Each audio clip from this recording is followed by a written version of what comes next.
Hello friends, good morning and welcome back. Today we have a fourth session on business combination, guys. We were doing business combination NDS 103, right? In the previous classes, previous three sessions, we have discussed lots of queries, we have discussed lots of concepts, we have done lots of examples as well, right? Even today as well, we will do lots of examples and couple of more concepts are remaining, which we need to close this today. Right, so let's devote 5-10 minutes, guys, what we have read in the previous three classes. Right, I hope the canvas is clearly visible to you. Okay, so first we have read what is business combination, right? What we said, it is an acquisition of one or more of the business. Acquisition of one or more of the business, combination of one or more of the business is called business combination. Then we said, what is business? Business is the integrated set of activities. What is that? Integrated, right? One activity is related to each other. Integrated set of activities, so that and it should be integrated in such a manner that the company is able to provide, or the business is able to provide the goods and services, right? They are able to earn the profits. They are able to earn the interest income on the investment made. Then we talked about elements of the business. What is the element? Input should be there, process should be there, and they are capable of generating the output, right? Then we talked about substantive process. What is substantive process? That the two scenarios exist. One is on the acquisition date, output does not exist, and on the acquisition date, output exists. These are the two scenarios, and we said if the output is existing, then input and process should be capable of generating or continuing that output. Or if the output is not generating, then input and output should be capable of generating the output. There should be a skilled workforce must have been acquired, or if it is not acquired, that skilled workforce exists with the acquirer. Then it will be a substantive process. Concentration test we discussed, where the fair value of the asset is concentrated to an identifiable asset, means only one asset or a group of assets, then we will say it is largely an asset acquisition, not a business combination. Correct. Then we talked about asset acquisition. What is asset acquisition? What is business combination? Asset acquisition is nothing but an acquisition of one or more or a group of assets, right? Accounting needs to be done as per Ind AS 16, right? And in case of business combination, accounting needs to be done as per Ind AS 103. Right, we have talked about 3 or 4 differences. Goodwill, under asset acquisition we don't recognize goodwill, under business combination we recognize goodwill. Transaction cost, it will get capitalized, but in case of business combination it will be charged to P&L. Contingent liability, it will not get capitalized, it will be charged to P&L, but in case of business combination we recognize contingent liability and it will be adjusted in the value of goodwill.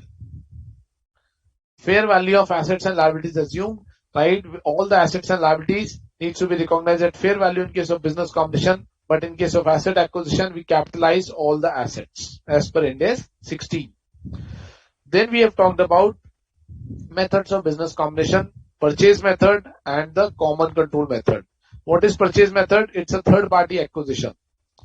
It's a third party transaction and it is within the group transaction.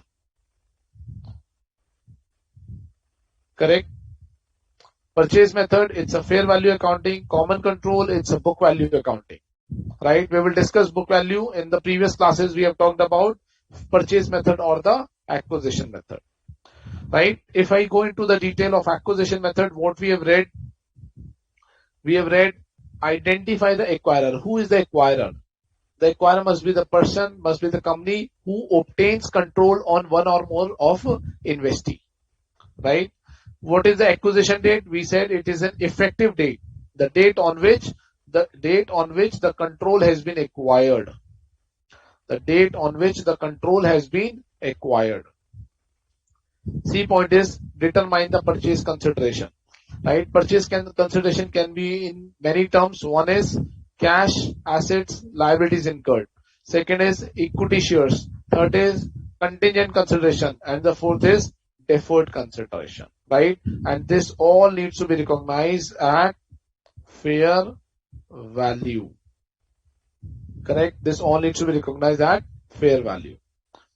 Then we are saying recognize assets acquired and liability assumed. at fair value. All the assets and liabilities which we are acquiring in consideration, that will be recognized at fair value. Then we said there are certain exceptions. Contingent liability, Ind AS 37, right? We will recognize it in Ind AS 103. Share-based payment transaction 102.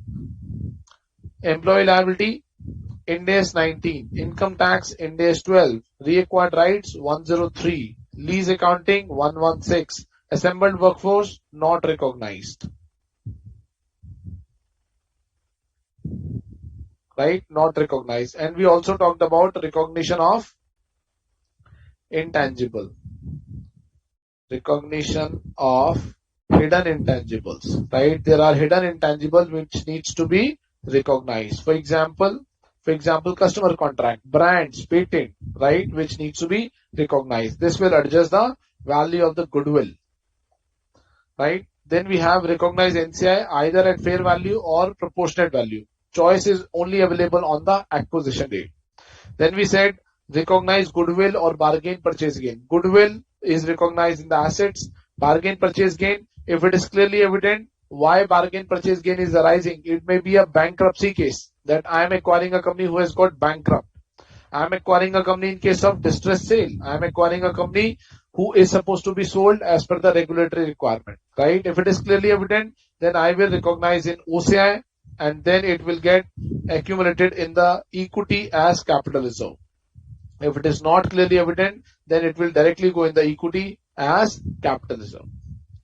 Right, guys? So this is what we have discussed in the previous 3 classes. Right? Let's do couple of questions and let's continue with couple of more concepts. Any queries, guys, till now?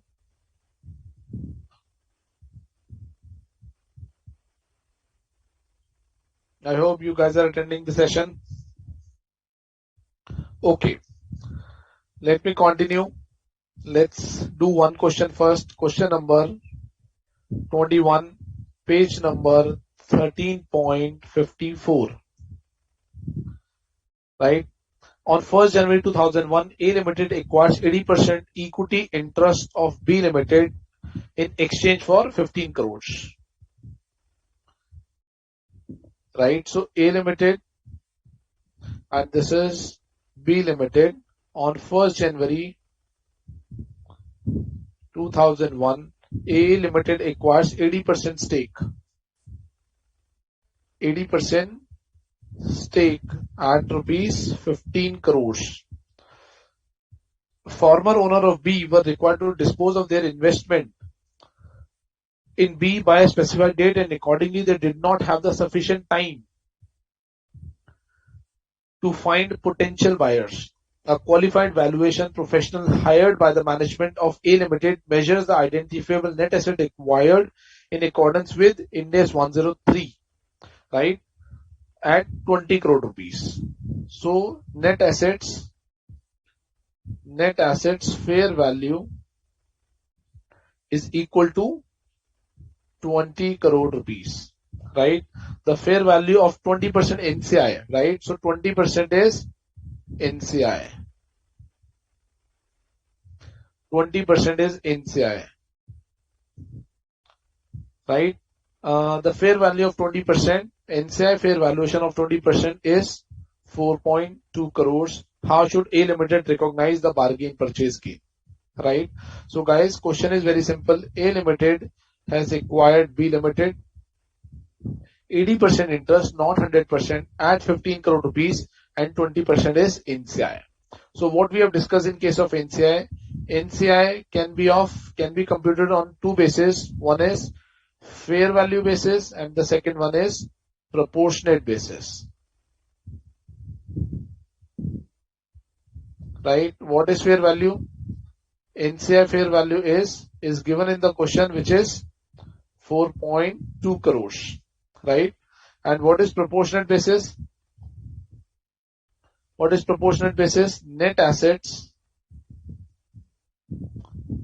at fair value multiplied by NCI percentage. Right? So what is the net asset?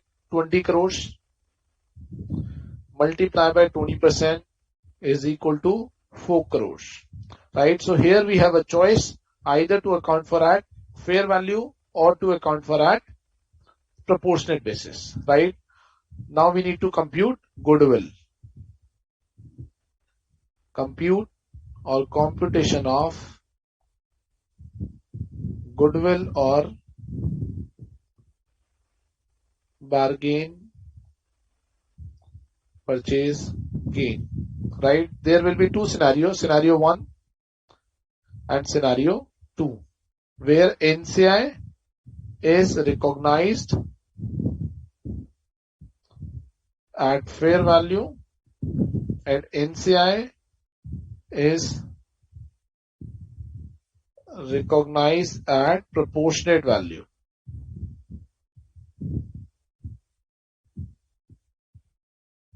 Correct? What is my purchase consideration? Purchase consideration is fixed, which is 15 crores in this example, minus net assets at fair value. What is the fair value of net assets? 20 crore rupees. It is 20 crores, right? So minus 20 crores plus NCI. So purchase consideration I paid at 80%, right? And net asset is 100% and NCI is 20%. So if you look at, we are computing at 80% goodwill or bargain purchase gain. What is NCI at fair value? NCI at fair value is 4 crores. Sorry, NCI at fair value is 4.2 crores minus 4.2 crores, and this is 4 crores.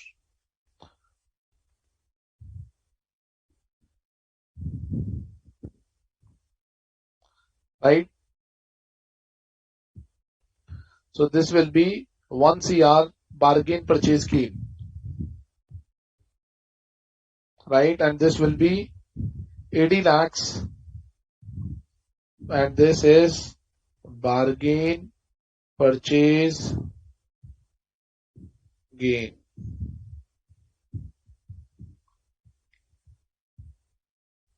Right? If I need to do the journal entries of this, journal entries.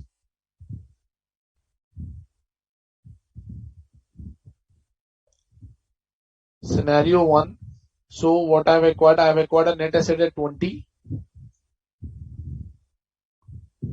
Net asset account debit 20 crores, right, to purchase consideration.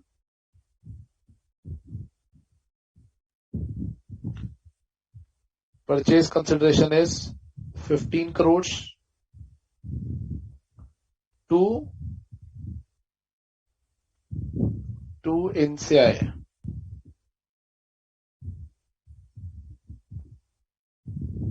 Or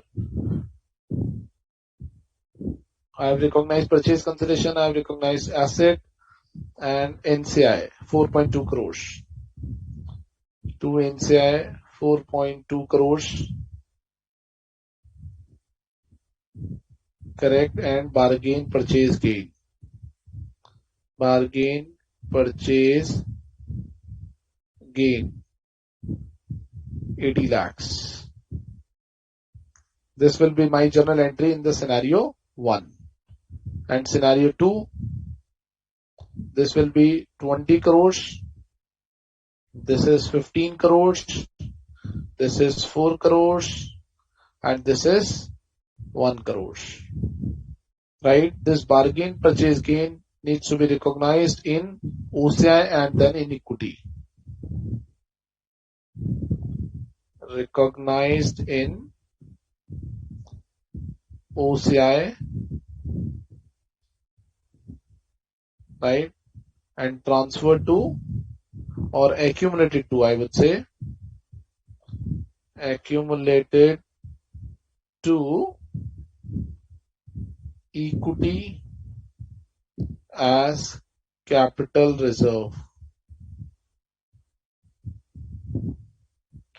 So this will be the accounting, guys, in this particular scenario.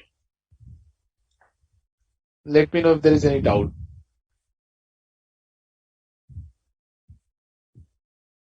Jay Srivastav has raised one point, sir. What is the significance of exception? Okay, Jay, I have devoted significant time in last class on the significant exception. For contingent liability, we are saying it will be recognized if there is a probability for the outflow of resources and it can be measured reliably, right? However, as per India 37, it is not to be measured. Share-based payment needs to be recognized at fair value. Employee liability needs to be recognized at fair value as per India 19. Income tax, deferred tax needs to be recognized on the acquisition of the assets. That means difference between the fair valuation and book value. Reacquired rights needs to be recognized. Lease accounting needs to be done. Right? Assembled workforce is not supposed to be recognized. Right? So these are the exception of the respective standard as well. Let me know, guys, if there is any doubt on question number 21. This is how it needs to be computed.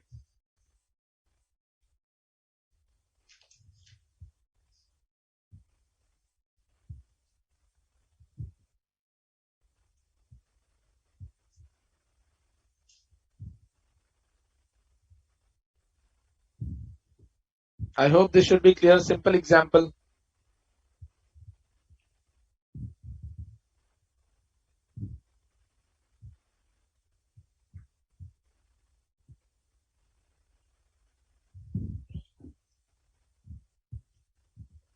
Okay, let's move to the next concept.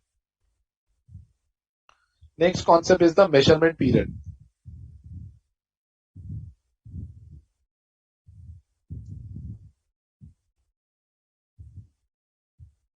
Right? Measurement period.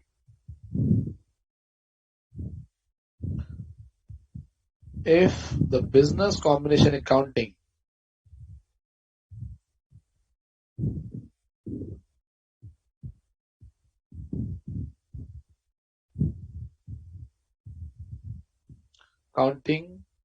is not complete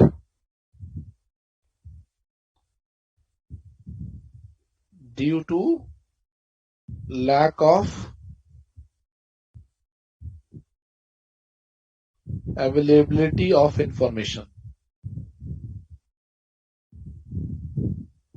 If the business combination accounting is not complete due to the lack of availability of information, then the company can update the business combination accounting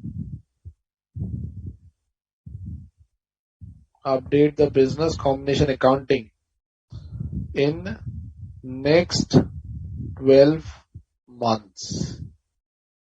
Right? That means a window has been given of 1 year. 1 year window is given to update business combination accounting.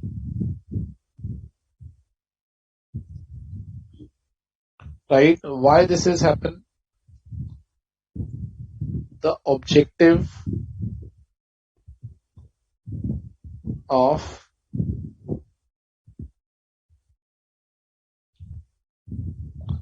measurement period is to provide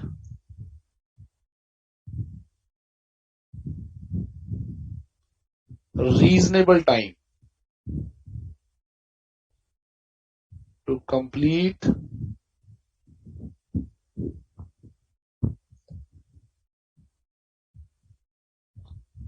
business combination accounting by obtaining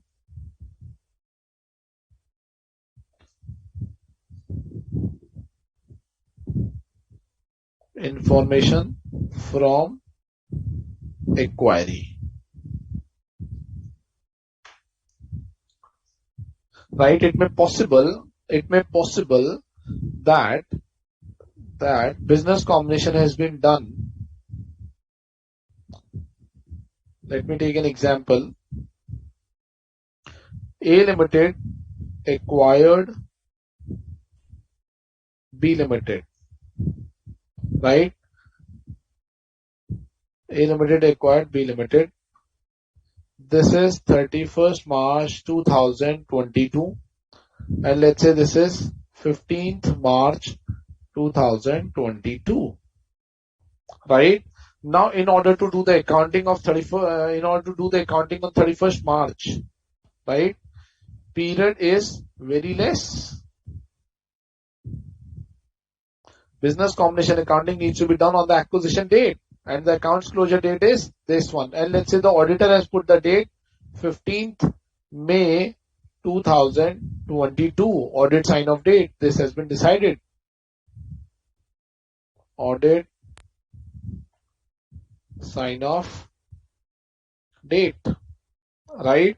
So generally it is not possible to complete the accounting in this particular period, right?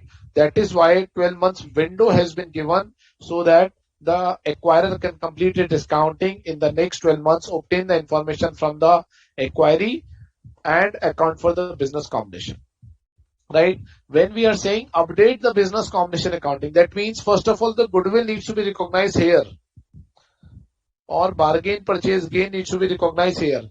For the next 12 months,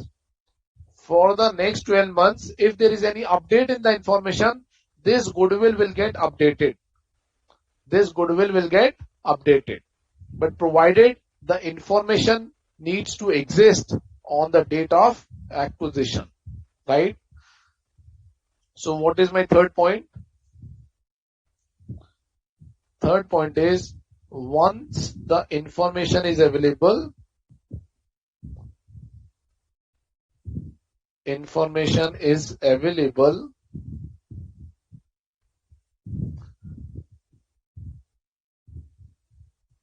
acquirer is required to adjust. Acquirer is required to adjust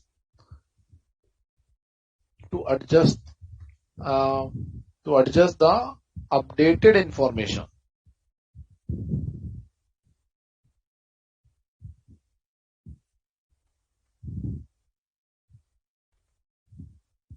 In the value of goodwill, right? Provided such information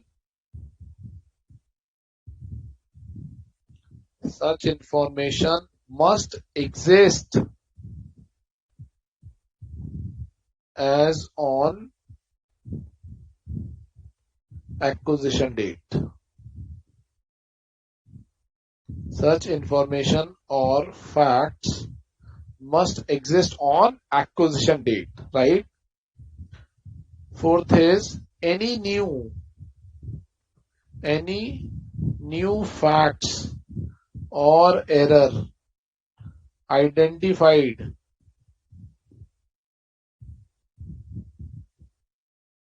subsequent to acquisition date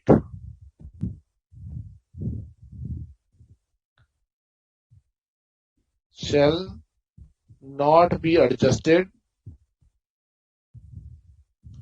in goodwill, right? So those errors, generally what has happened, the company has identified an error which is subsequent to the acquisition date, and by using the method of measurement period, they want to adjust in the value of goodwill because they don't want to show it as an error, right? But that exemption is not available for error. That 12 months window is available only for doing or complete your business combination accounting for those facts which exist on this particular date.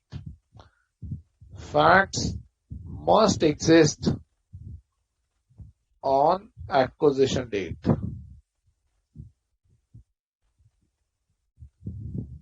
Correct, guys? This is what the concept. Jay Srivastav is saying, why recognize in OCI, not in the P&L?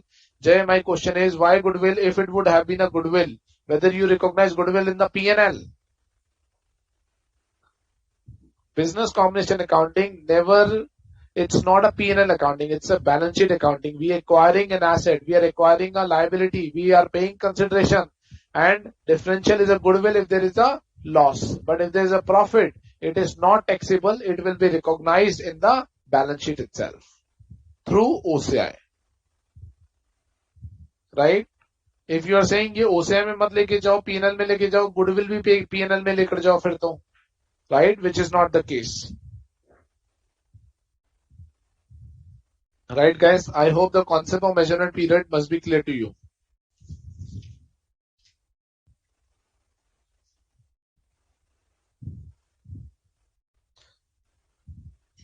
Now he's saying, Jay is asking, sir, what is information? Information means any information related to the acquisition.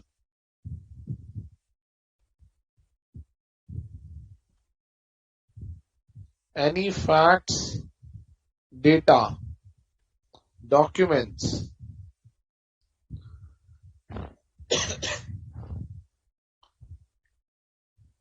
related to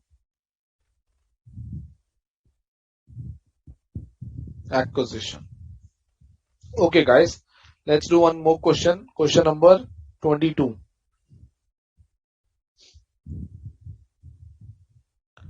Page number 13.56. X Limited acquired 100% shareholding of Y Limited on 1st April 2001. X Limited acquired shareholding. Acquires 100% acquisition case. On which date? 1st April 2001. Correct? And has completed the preliminary purchase price allocation and accordingly recorded a net asset of 100 million against the purchase consideration. Right? So in this case, purchase consideration is 150 million minus net asset acquired is 100 million. Right? So first of all, there is a goodwill of 50 million. Entity Y has incurred a significant carry forward losses on which the deferred tax was not recorded due to the lack of convincing evidence, which is expected to generate enough. Y Limited has incurred significant losses, carry forward losses, on which the DTA was not recorded. So DTA has not been recorded. Not recorded. Due to the lack of convincing evidence on acquisition date. Okay. However, as on 31st March 22, let's say this is 31st March 2002. Entity Y won a significant contract. Entity Y has won a significant contract which is expected to generate the taxable income, right? New profitable contract. Right? Y Limited has won this new contract which will recoup all the losses. Accordingly, DTA was recorded as on 31st March 22. Now, on this particular date, DTA is required to be recorded. DTA is required to be recorded, right? So, here, Y Limited carry forward losses and no DTA recognized. Recorded, right? Instead of writing here, I should write okay. And this will be the acquisition accounting.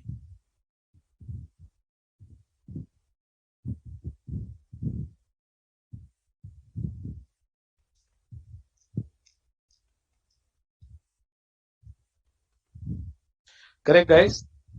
Now the question is whether the aforesaid losses can be adjusted with the goodwill recorded based on the preliminary purchase price allocation. So the question is whether the aforesaid losses, so your losses hai, all these losses can be adjusted against with the goodwill recorded based on the preliminary purchase price allocation. Now guys, can you tell me whether we can adjust subsequently?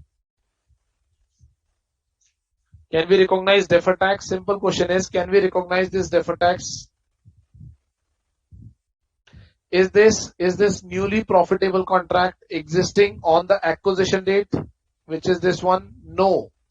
This acquisition date is 1st April 2001, and this new contract, new facts, new information, new transaction has came up subsequent to the acquisition. So can we adjust this losses or recognize DTA in the value of goodwill by using the measurement period? Answer is no. Answer is no. Why? Significant transaction, right? Significant transaction or profitable contract. Profitable contract is a post business combination transaction. Post business combination transaction. Right? Such events does not exist on acquisition date.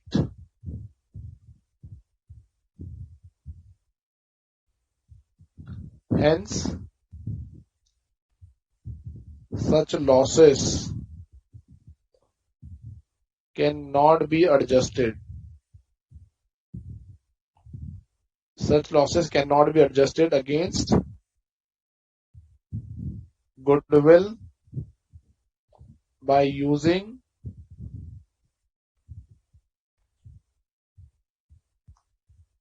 measurement period exemption. Correct, guys? We cannot adjust in the measurement period exemption. Are we clear, guys, how this needs to be evaluated? All these facts must have exist or should have exist on the acquisition date. Any doubt in this question, guys?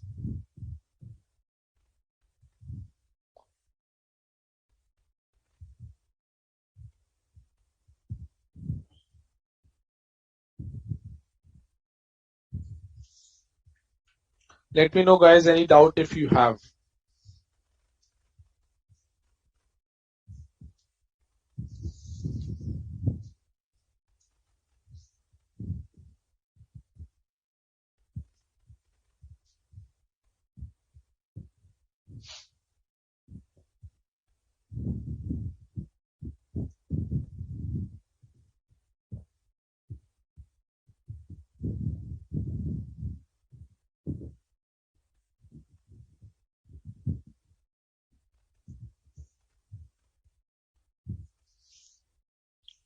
Should we move on, guys? Or let me know if there is any doubt. Waiting for your response.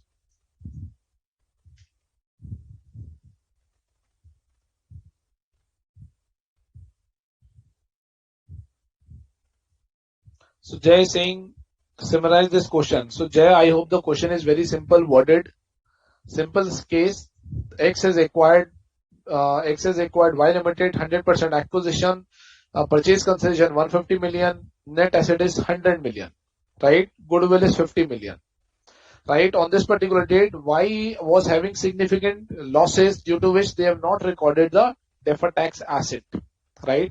But after this acquisition, when this acquisition has been done, Y Limited has won a profitable contract as on 31st March 2002, right? Now on those carry forward losses, DTA is recognized, is supposed to be recognized, right? What is the, so DTA, if DTA this needs to be recognized, so can we adjust the value of DTA against the goodwill? Should I increase my net assets? No. Should I increase my net assets? No. Right? So this DTA will not be adjusted against goodwill. I will not revise my goodwill working. Not be adjusted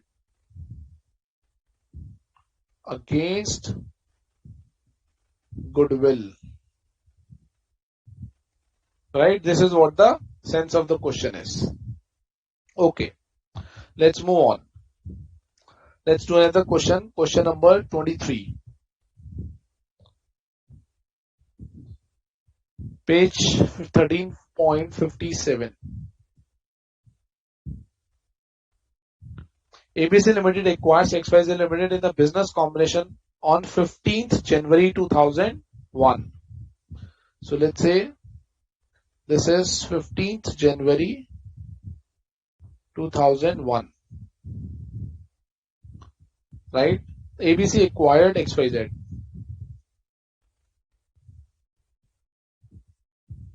ABC acquired XYZ. Sairam is asking, sir, after acquisition, there is required any disclosure for this transaction?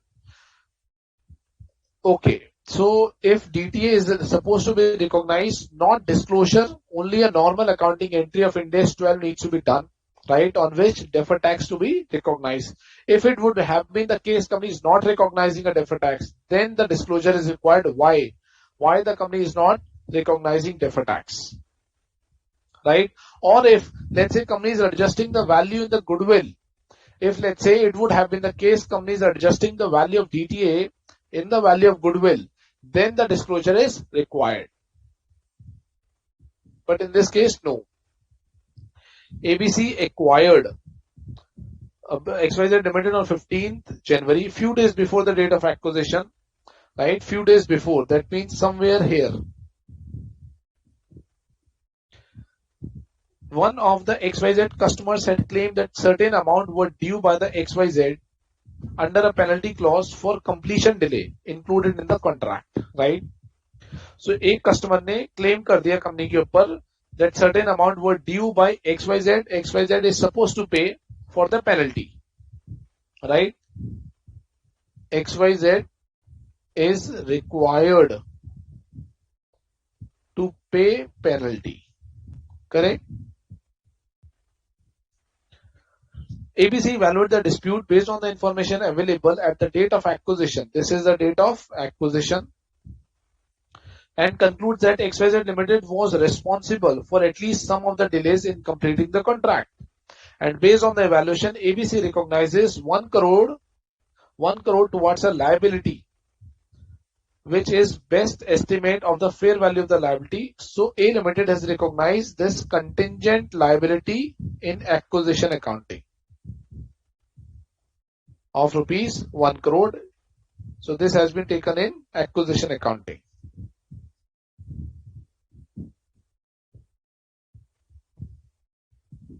Accounted in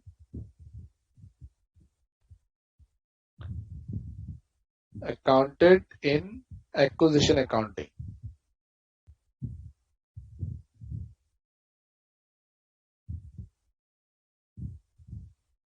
Correct.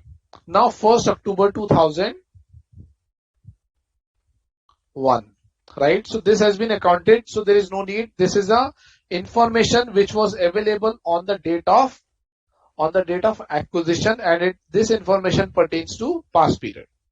ठीक है जी, यहां तक there is no problem.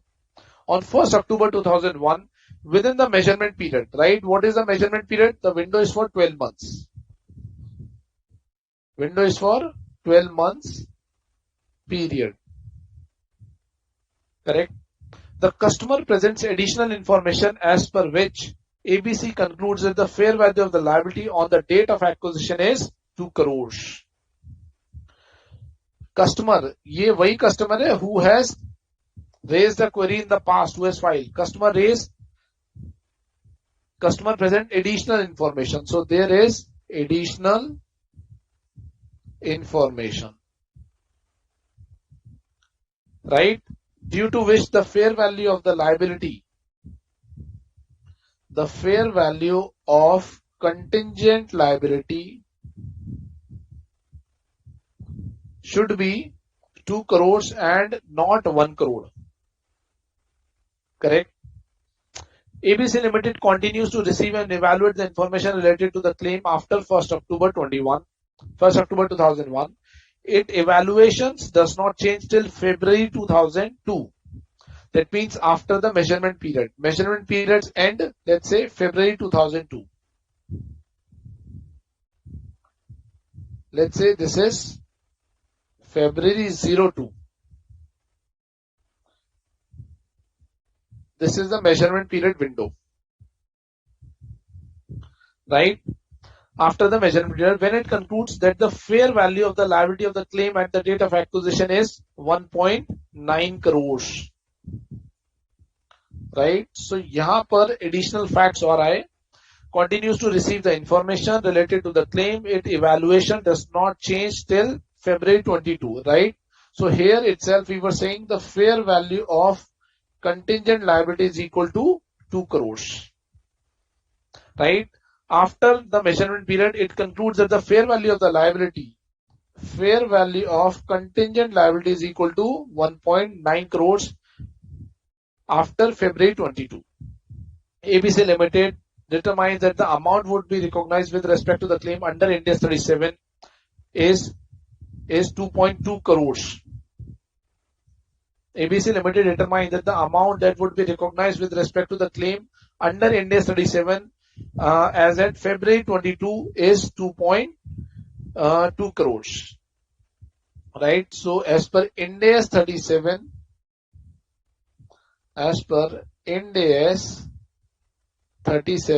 the value of liability is equal to 2.2 crores. How should the adjustment to the provisional amount be made in the financial statement during and after the measurement period? Guys, first of all, have you understood the question? What the question is saying? ABC Limited has acquired XYZ Limited, right? This is the acquisition date, right? Now there was a suit has been filed by the customer prior to the acquisition date, and ABC is required to pay certain penalty. And on the acquisition date, ABC evaluated whether it is actually a delay or not, and they found that there is a delay and the contingent liability should have been recognized at an amount of rupees 1 crores and done. And ABC Limited done the business combination accounting on this date. Right? ABC Limited has carried out the business combination accounting on this date. Correct? Now, what is the measurement period? Measurement period is 12 months after the acquisition date, that if any new information is available, but it is existing on the acquisition date, we will adjust the value of goodwill. But that period is only 12 months. Right? Now, what the question is saying, on 1st October, some additional information has also come up. Right? Basis which the fair value of this contingent liability has moved to 2 crore rupees, right? Then we are saying on February 2002, this assessment has not changed the value of the liability. This has continued, but the Ind AS 37 value comes out to be 2.2 crores as at February. And subsequently, what has happened? The customer has also provided certain more information which was existing as on the date of acquisition, due to which the fair value of the liability has been reached to 1.9 crores. 1.9 crores. Now the question is asking, how should the adjustment to the provisional amount be made in the financial statement during the measurement period? So during this particular period, what is the adjustment which I am supposed to pass in the value of goodwill? And what is the adjustment which I am supposed to pass after measurement period? After measurement periods. Can you guys quickly confirm or tell me what should be the accounting? Are we clear with the question first of all? Are we clear with the question, guys?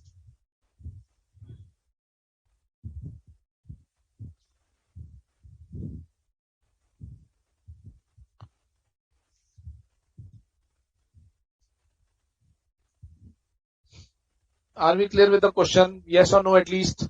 It's a comprehensive question, guys. First, let me know, are we clear with the question?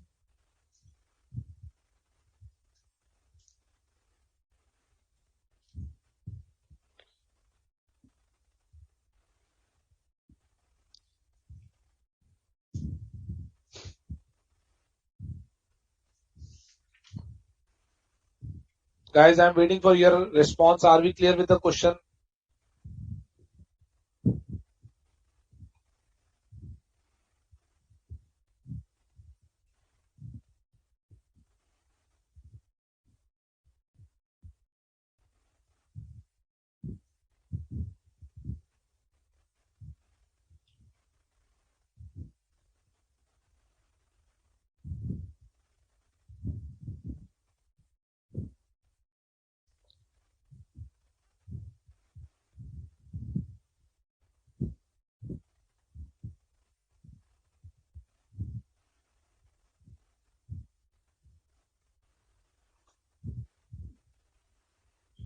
So Jay is saying I am not clear with the last para.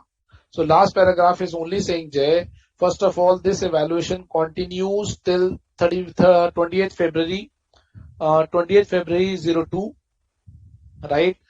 28th February 02, and there is no change in the evaluation, right? And then finally, after the measurement period, the value has decreased to 1.9 crores.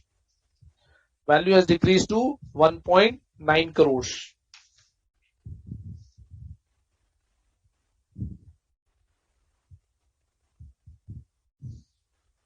Correct? So what should be the accounting in this case? This is what the question is, right?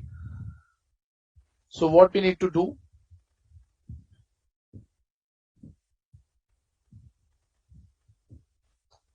First is as on 15 January 01, contingent liability is equal to 1 crores, right? To be considered as a part of business combination accounting.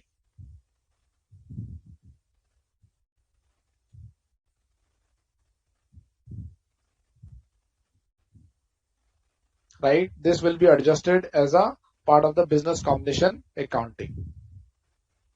Right?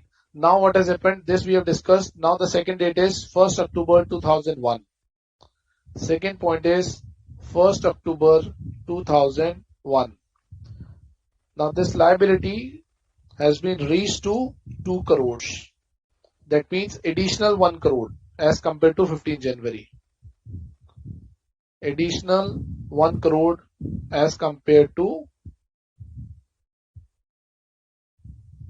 15th January 01. Right? Facts exist as on acquisition date.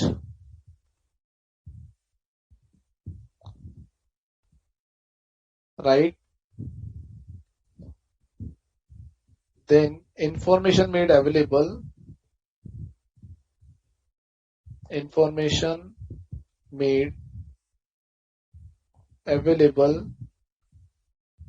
during the measurement period.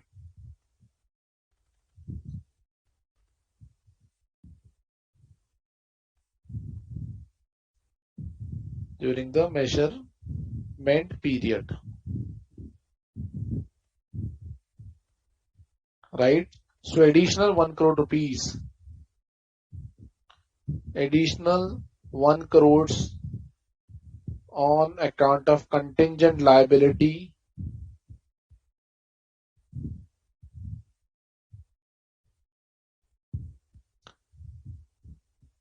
shall be adjusted in business combination accounting. That means goodwill to be adjusted.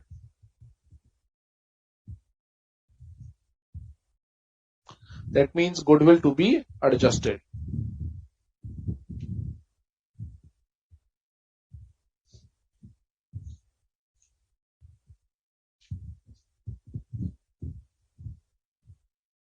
Correct?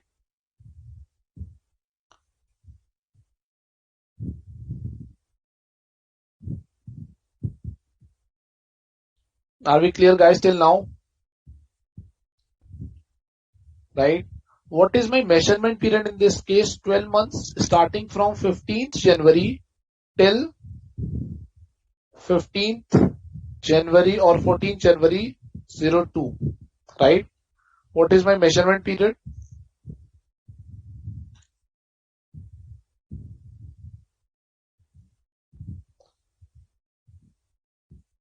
Measurement period is 15th January 01 to 14th January 02. Right? So any new information which will come up after 14th January, that will not be adjusted in the value of goodwill. Right? Now the question is saying ABC Limited continues to receive the information and evaluate the information related to the claim after October 01. Its evaluation does not change till February 02 after the measurement period. When it concludes, the fair value of the liability of the claim at the date of acquisition is 1.9 crores. Correct. ABC Limited determined that the amount that would be recognized with respect to the claim under Ind AS 37 provision as at February 2002 is 2.2 crores. So what is happening here is, this is 15th January, then we have October 15th, 1st October 01, right? Then we have 15th or 14th January 02, then we have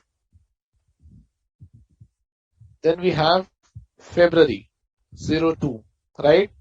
This is my measurement period, 12 months measurement period.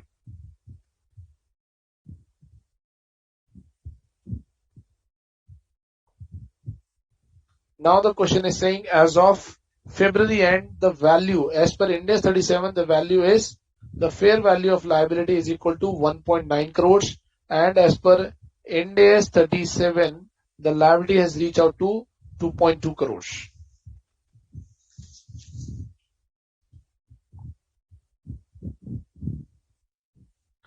Right? So guys, now the point is, this is the period which is after the measurement periods. Right? Till that period, during this period, we have made an adjustment in the value of goodwill. Now the question is, what should we do with this new information?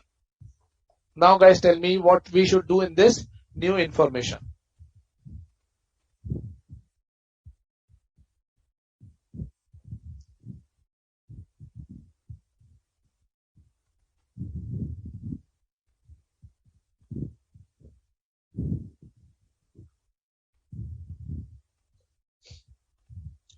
Here we have recognized 2.2 crores. 2 crores. Liability is 2 crores. I'm missing something in between. In October, the liability has reached to 2 crores. 2 crores. Now there is an increase in the liability, 2.2 crores, right? So this will be adjusted in the P&L, right? So what is the point? Any change due to new information,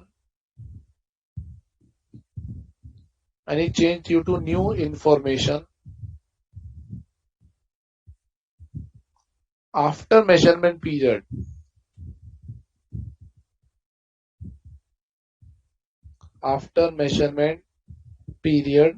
shall be adjusted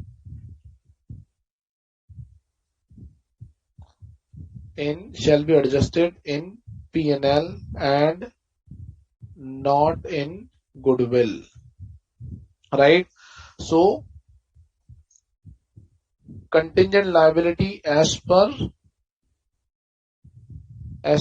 Ind AS 37, it is 2.2 crores minus fair value of liability already recognized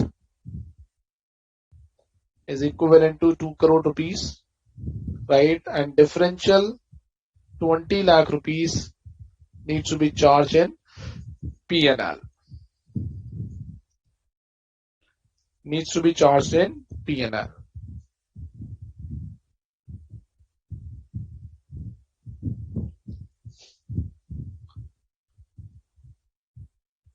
Are we clear, guys, how this we need to evaluate?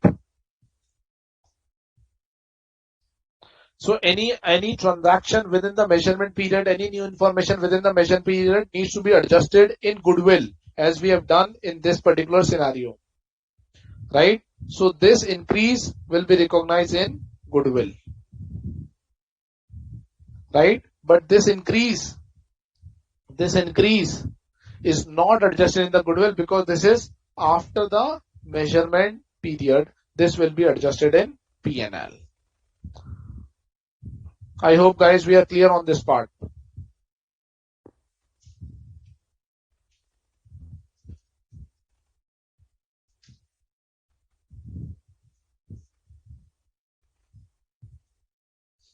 Okay. Now let's move on and do one more question. Question number 24. Page number 13.59. Progressive Limited is being sued by Regressive Limited for an infringement of its patent. Right? As of 31st March 2002, Progressive Limited recognized a 10 million liability related to this litigation. Okay. Right? So let's say as of 31st, Progressive recognizes a liability. Right? This is 31st March 2002. Right? So Progressive Limited recognized a liability. Liability कितनी? 10 million. 10 million. Correct? What has happened subsequently on 30th June? Let's say this is 30th July, not June, July 02. Progressive acquired the entire equity of Regressive. So Progressive acquired Regressive. Shares of Regressive. Correct? For purchase consideration कितना है? 500 million. On that date, the estimated fair value of the expected settlement of the litigation is 20 million. So ये जो 10 million था, इसकी fair value on this date is equal to 20 million. Estimated fair value of the expected settlement of the litigation is 20 million. Right? So what has happened? एक liability चल रही थी. Right? Regressive Limited has filed a suit on the Progressive Limited for a liability. So due to which they have recognized the liability. Now on this particular date, which is an acquisition date,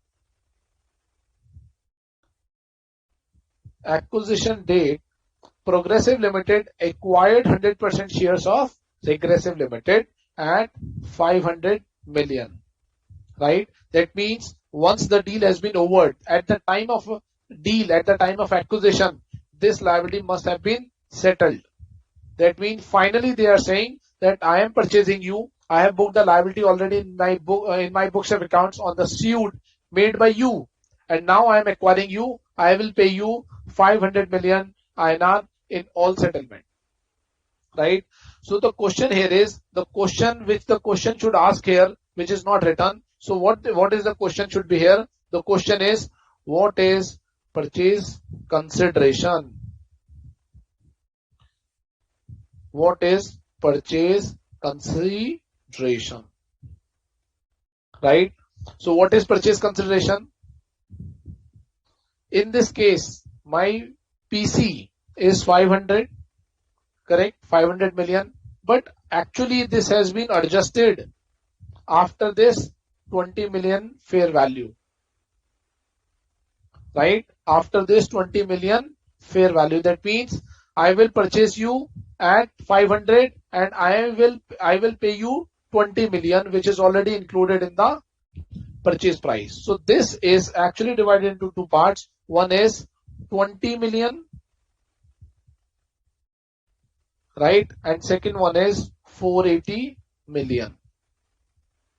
I'm paying you 480 million for the acquisition of the business, and I'm paying you 20 million on account of the liability, the suit which you have filed on me, right? So this is what the payment for acquisition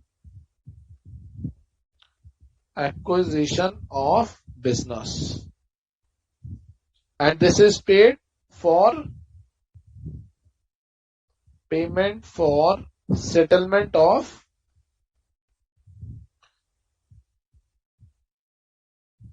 pre-business combination liability. Business combination होने से पहले की एक liability थी, which is I am settling on the date of acquisition by transferring the purchase consideration, right? So my purchase consideration will be is 480, right? And this will be a discharge of old liability, right? So if I need to compute goodwill computation in this case, so what should I do? Purchase consideration is 480 million minus net asset acquired at fair value, which is not given here, right? This is my goodwill or bargain purchase gain, right? And what is this entry, journal entry?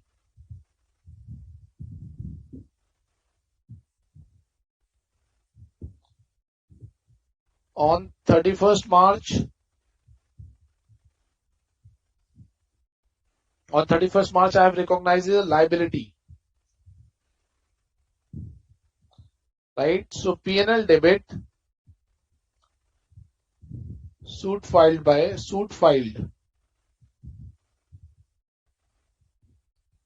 debit 10 million to provision 10 million, right? On which date? Acquisition date is 30th July. On 30th July, right? Fair valuation of liability.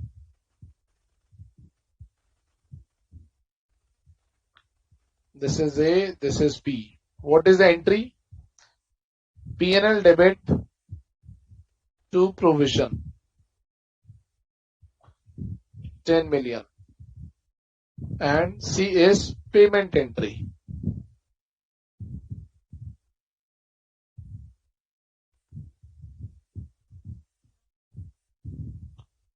Provision debit 20 million to bank 20 million, right? So this will not be adjusted in the business combination. Are we clear, guys, with this question?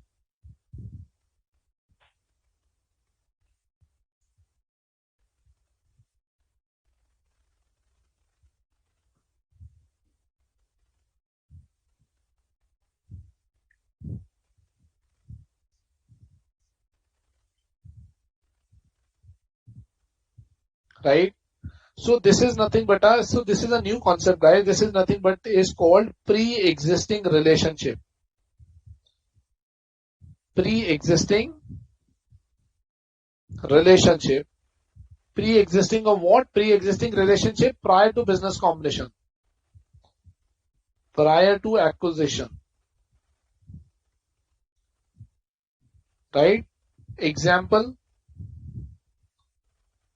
Suits filed by other company, customers, vendors,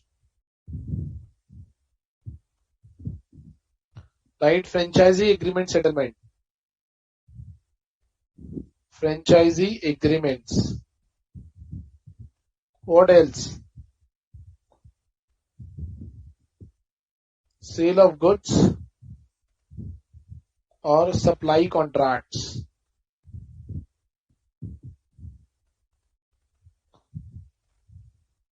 Other contracts, right? So these are the example of pre-existing relationship. In our example, it was a case of suit filed by other party prior to business combination. What is this period? What is this period? This period is prior to business combination.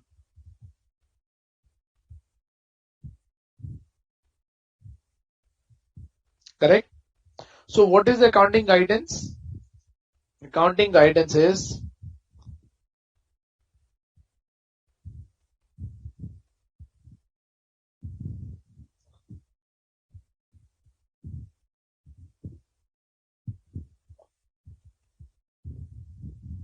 pre-existing relationship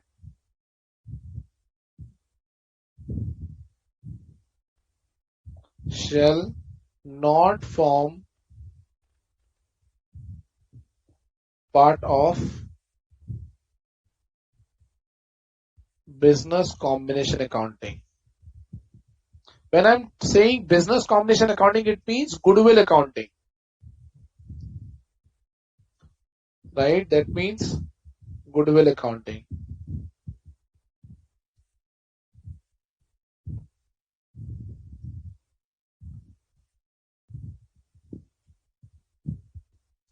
Settlement of pre-existing relationship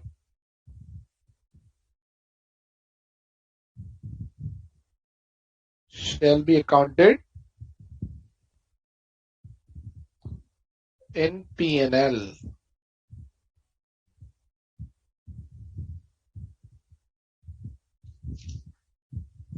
Are we clear, guys, with this accounting pre-existing relationship? Yes or no?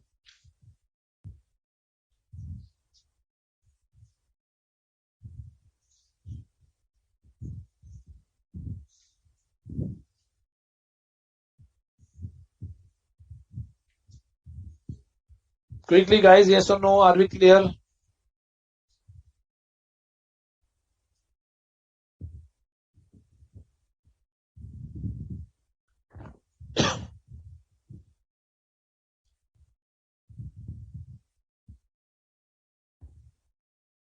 Jay Srivastav is saying journal entry of adjustments. I think he's talking about the previous question. Journal entry, we need to recognize an expense, P&L debit to provision 20 lakhs, right?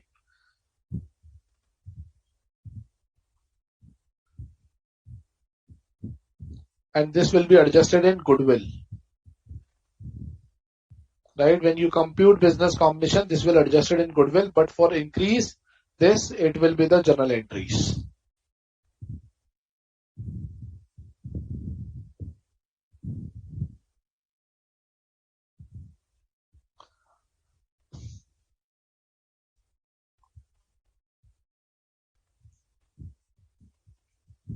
Any doubt, guys, in these concepts?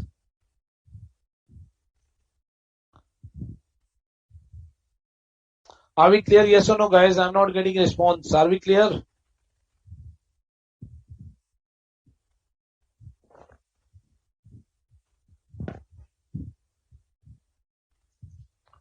Okay, so Jay Srivastav is saying, sir, whether the fair value of the liability is to be considered as per the Index 37? Yes, because after the business combination is over, I need to account for the provision as per Index 37 only, which is a provisioning standard, right? Couple of probability needs to be considered as per Index 37 only.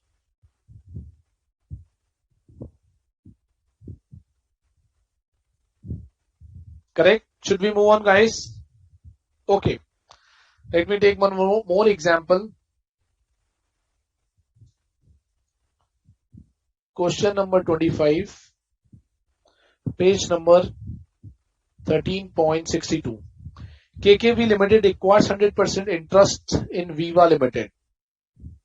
So KKV acquires 100% in Viva. Correct? A company owned by the single shareholder who is also the KMP of the company.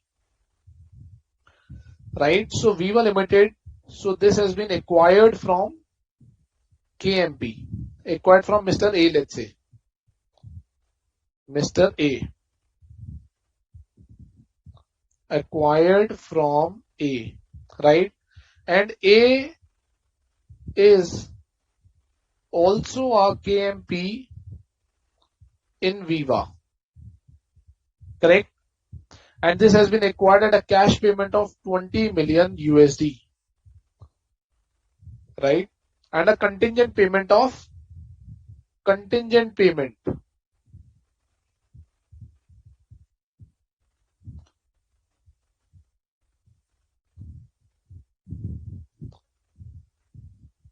Contingent payment of USD 2 million. The term of the agreement provides that the payment of 2 years after the acquisition if the following condition is met. So cash payment में हमने purchase कर लिया, right? But there is a contingent payment which is to be made after 2 years. This is to be payable after 2 years. If the following condition is met, what is the condition after 2 years? Subject to some conditions. Subject to some conditions. What are those conditions? A, EBITDA margin of the company after post acquisition is 21%. So EBITDA should have reached, what is EBITDA? Earning before interest, depreciation, tax and amortization. Should be 21% after 2 years. 2 साल के बाद EBITDA should be 21%. Only then I will make this payment. Second condition is the former shareholder continue to be an employee. Shareholder shall continue to be an employee with the Viva for 2 years. After the acquisition, no part of the contingent payment will be paid if the former shareholder does not complete. अगर ये नहीं होगा, अगर ये वाली transaction नहीं होगी, if shareholder does not continue, no additional payment will be made.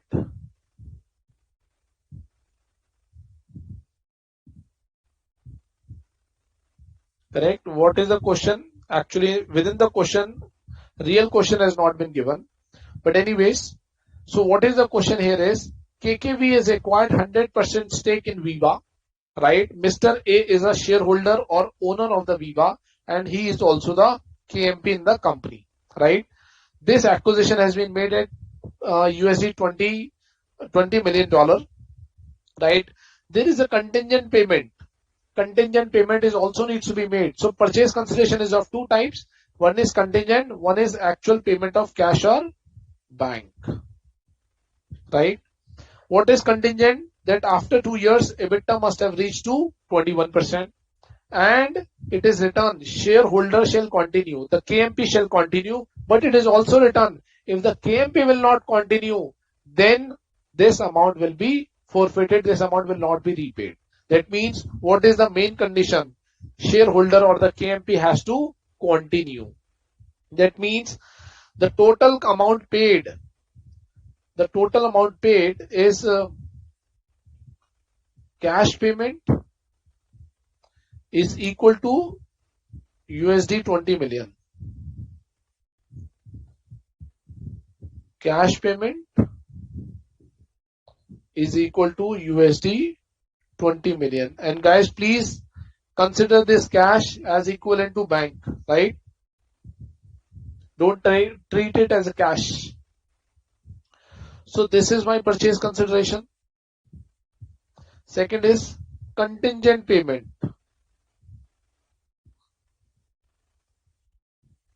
of USD 2 million.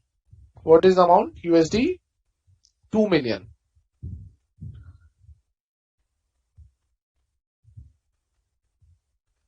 Right?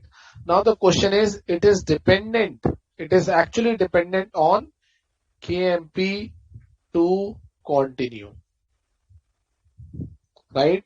Now guys, just think, is it for the business to continue? Is it for the KMP to continue? This amount is to be payable only if Mr. A, KMP will continue in the organization. So that means this amount which is to be payable, this 2 million USD, this 2 million USD is not for continuation of business, continuation or acquisition of business. Rather, this is paid for KMP to continue, right? So it should be accounted as a purchase consideration. In this case, such contingent liability, such contingent purchase consideration shall be recognized as employee benefit cost. Employee benefit cost and not purchase consideration, right? So if I need to compute goodwill, how to compute goodwill? Computation of goodwill. PC I will consider USD 20 million, right? Net asset information has not been given. Minus net asset, this will come here, and then we will compute my goodwill or bargain purchase gain, right? What will be the entry? Journal entry.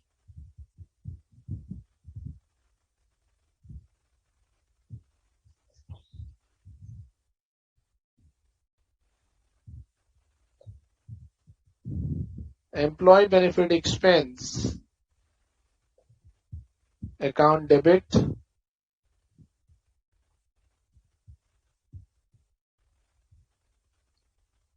to provision,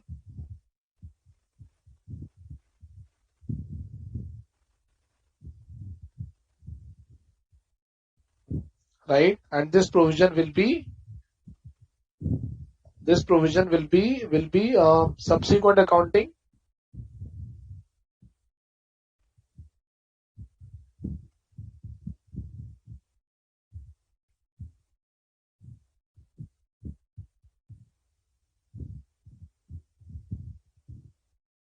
Will be re-estimated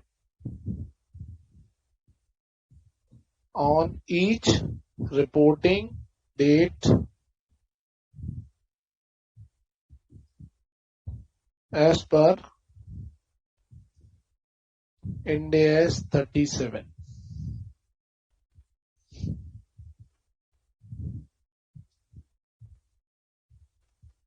Are we clear, guys? What we are saying is, in this particular scenario, this 2 million, which is based on the continuation of the employee, is accounted as a employee benefit cost and not purchase consideration. These will be the accounting. So Jay Srivastava is saying, is it a share-based payment? No, it is not a share-based payment. Question is not even talking about share-based payment. Share-based payment means ESOP, restricted stock units, employee stock options. It is not ESOPs.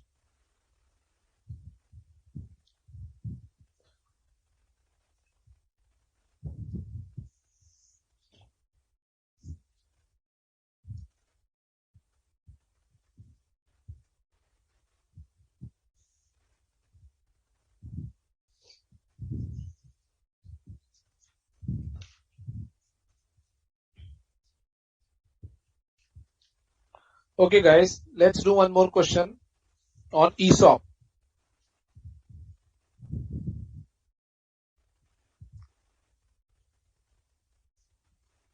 Right? If within a part of business combination, it possible that the old company, acquiring company, has already given the ESOPs to the employees, to its own employees, and acquirer is giving the new employee options, right? So what should be the accounting?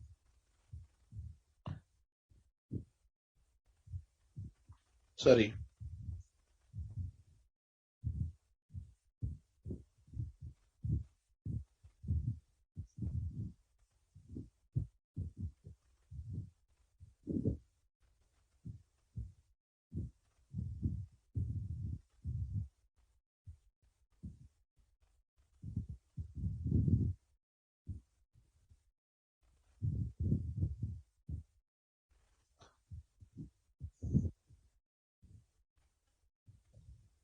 Acquirer's share-based payments to swap acquirers, share-based payment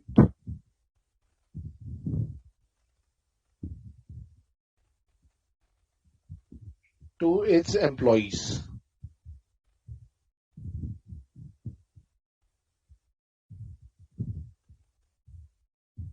right? Right. So what we are saying, let's say A Limited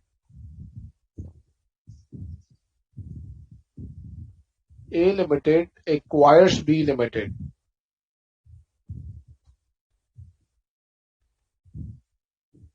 Acquires B Limited, correct? Now B Limited has already given ESOPs to employees, right? And as a part of purchase consideration, right, A Limited will give its own ESOPs to employees of B Limited, correct? A Limited will give its own ESOPs to the employees of B Limited, right?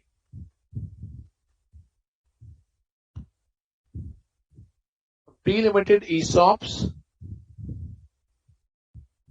will get cancelled,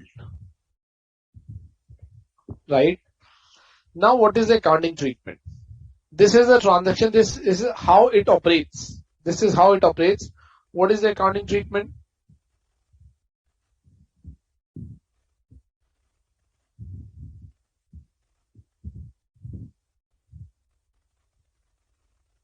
Right?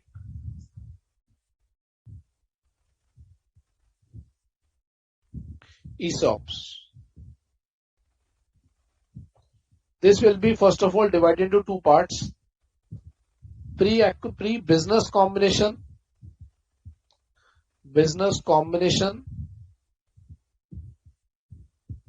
and post-business combination.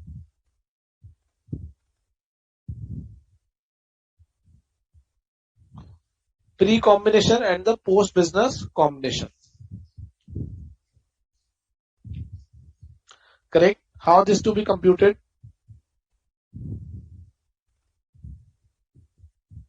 Market value or the fair value of ESOPs divided by total period multiplied by the vested period. Correct? And what is the business combination? How it is to be computed? Market value of new ESOPs. Market value of new ESOPs. Right? Market value of new ESOPs minus pre-business combination value. Right? This will be adjusted. This will be considered as a part of business combination. As a part of business combination. And this will be adjusted in P&L. Correct? This will be adjusted in P&L.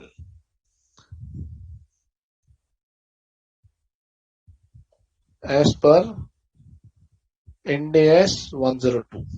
Right? Okay. This is the concept, guys. Let's do one question to understand this concept.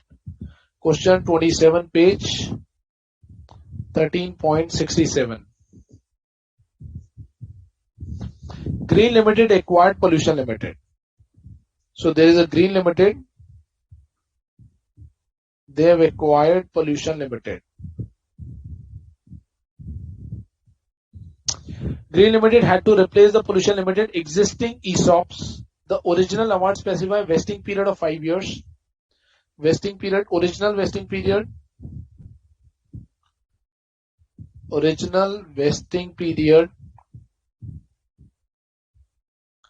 is equal to 5 years. Pollution Limited employees have already rendered 2 years of services, right? 2 years rendered, right? So this is vested period, right? Green Limited replaced the original award with its own share-based payment award. Under the replacement award, the vesting period is reduced to 2 years, right? So new vesting period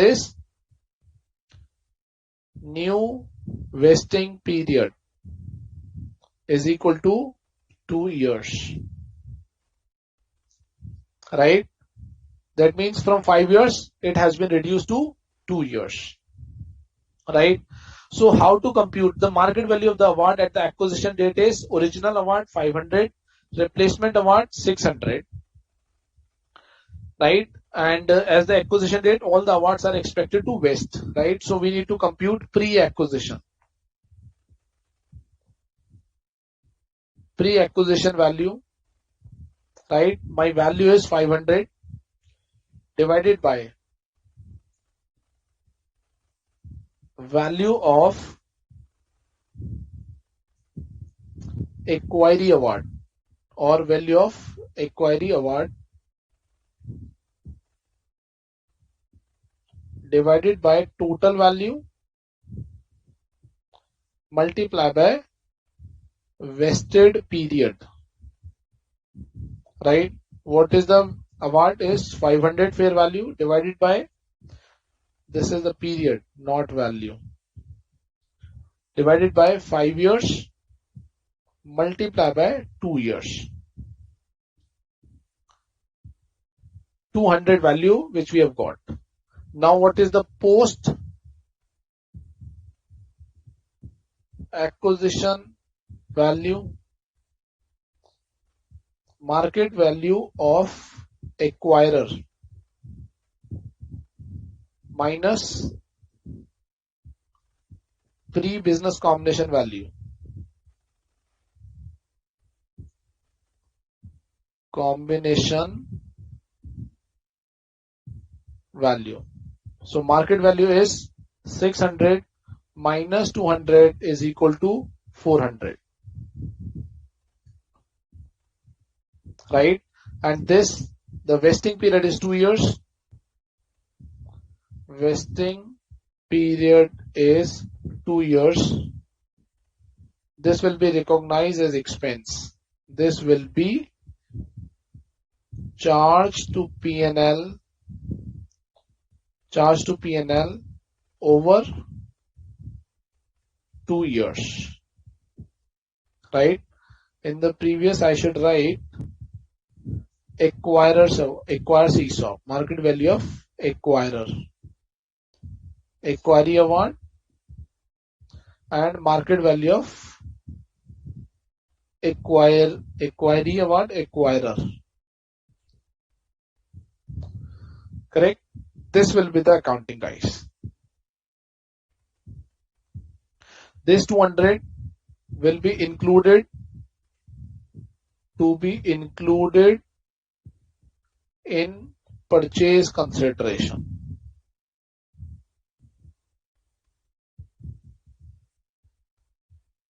right? And this is to be charged in P&L.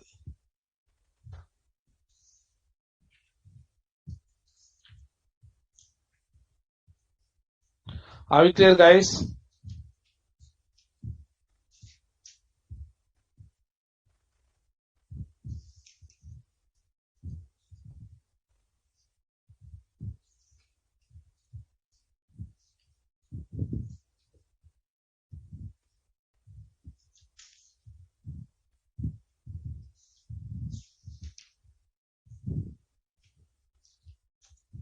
Are we clear? Yes or no?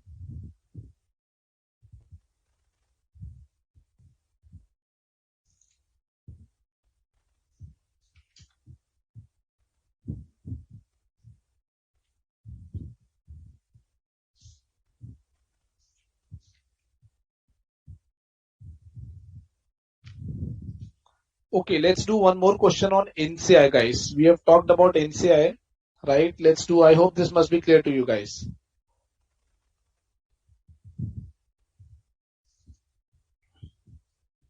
Let's do one more question. Question number 29, page 13.69. Classic Limited acquires 60% ordinary shares of Natural Limited. So Classic Limited acquires 60% of Natural shares of Natural Limited, a private entity, for 97 crores, 97.5 crores. The fair value of the identifiable assets. So fair value is 150 crores. Right? Fair value of the 40% of the ordinary shares. So 60% acquire kare, then 40% is held by NCI. Correct? The fair value of the 40% of NCI. So NCI fair value is equal to 65 crore rupees. Carrying amount of the natural assets. Carrying value, right? Net assets at carrying value is equal to 120 crores rupees.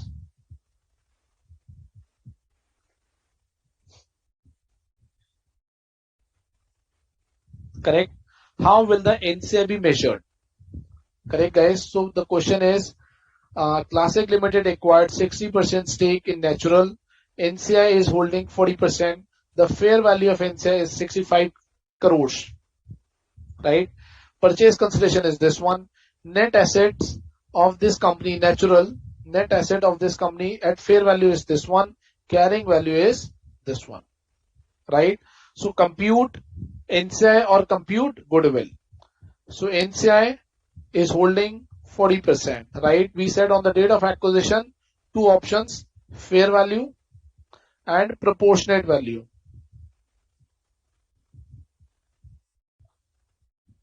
Right? What is NCI fair value? It is given in the question. It is 65 crores. What is NCI proportionate value? How to be computed? Fair value of net assets acquired multiply by NCI percentage. Right? What is the fair value? Fair value of the company is 150 crores multiplied by 40%. This is coming out to be 60 crores. So I have an option either to recognize NCI at 65 crores. I have an option to recognize NCI at 60 crore rupees. Correct? So this is the option I am having, option 1 or option 2. Right? If I need to compute goodwill, let me compute goodwill here. Computation of goodwill or bargain purchase gain. Scenario 1, fair value, and scenario 2, proportionate. Correct? What is my PC? PC is given 97.5 crores.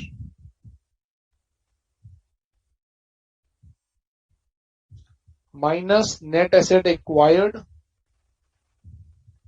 What is the value? 150 crores.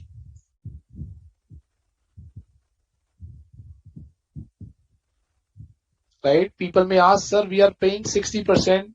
We are paying 97.5 crores at 60%. Right? But we are taking this at 100%. No worries. That is why we are adding NCI. NCI is what? NCI is what? 65 crores fair value. And this is 65, this is 60 crores, not 65, 60 crores.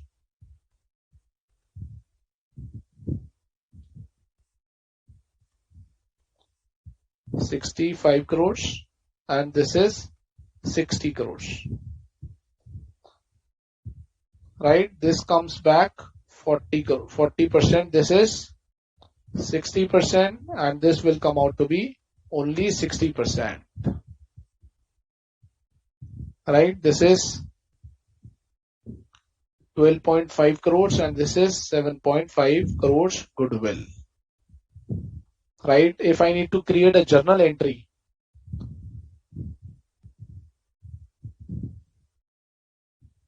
scenario 1, scenario 2, net asset is 150 crores, net asset is 150 crores to NCI, to PC, and goodwill debit. What is it? What is net asset is 150 crores, right? PC is 97.5 crores, NCI is 65 crores, right? And goodwill is 12.5 crores. In this case, it is 150 crores, goodwill is 7.5 crores, NCI is 60 crores, correct? 60 crores, and the PC is 97.5 crores. Correct, guys? This will be the journal entries in this particular case. This is debit, and this is credit.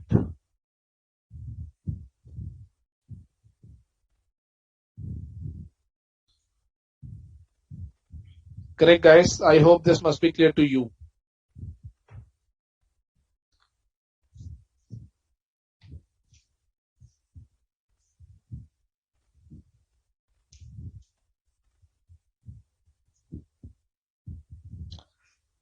Okay, guys, let's take a break. Let's come back in next 15 minutes and let me know if you guys have any doubt. Otherwise, we will move to common control transaction, right? Okay, let's take a break for 15 minutes.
A is acquiring. But ultimately what is happening? Ultimately what is happening? B Limited has acquired everything because A Limited gets merged into B Limited. So who is the legal acquirer? Legal acquirer is A Limited. We will say this is an accounting acquiry. A Limited is accounting acquiry.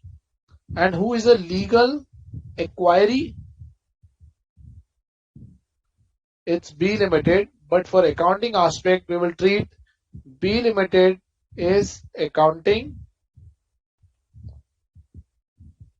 acquirer.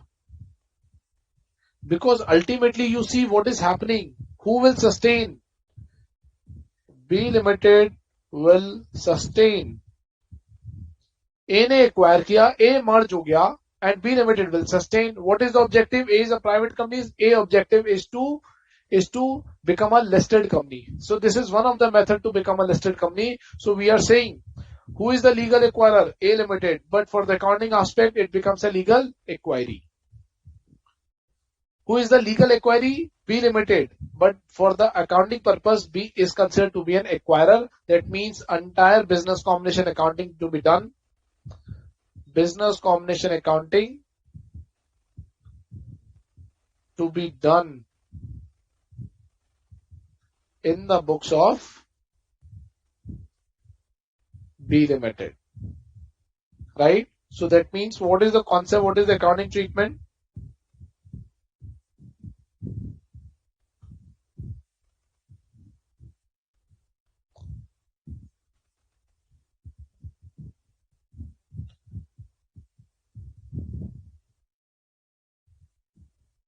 Legal acquiry will be considered as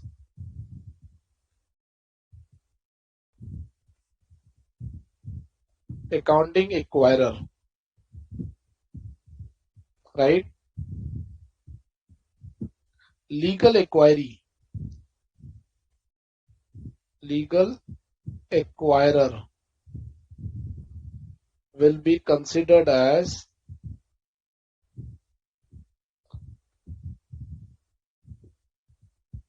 accounting acquiry, correct?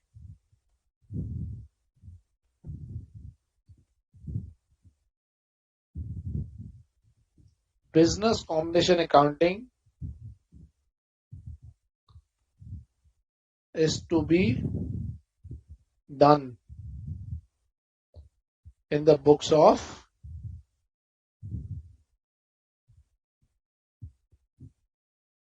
accounting acquirer, correct? Accounting acquirer. Goodwill to be recognized in the books of accounting acquirer.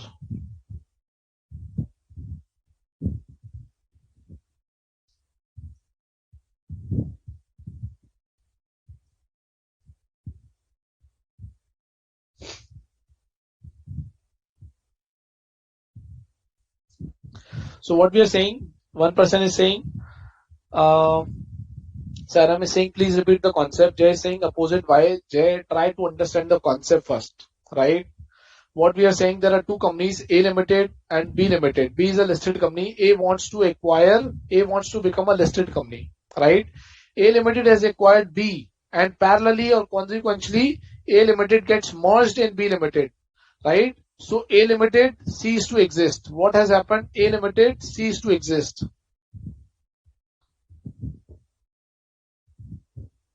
Cease to exist. B Limited will sustain, right? B Limited will sustain. So ultimately in this transaction, what is happening? B Limited will continue and A Limited cease to exist. So if you do the accounting of A Limited, which is going to be closed or which is going to be merged in the books of B Limited, right? So who is the legal acquirer? This is the legal acquirer, right? And this is the legal acquiry. Correct? As per law, this is correct.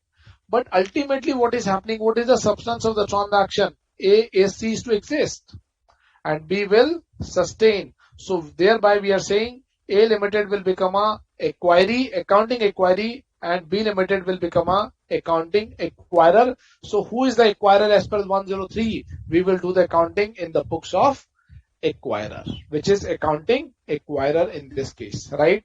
Rest all the concept of business combination will remain same. All the concepts of business combination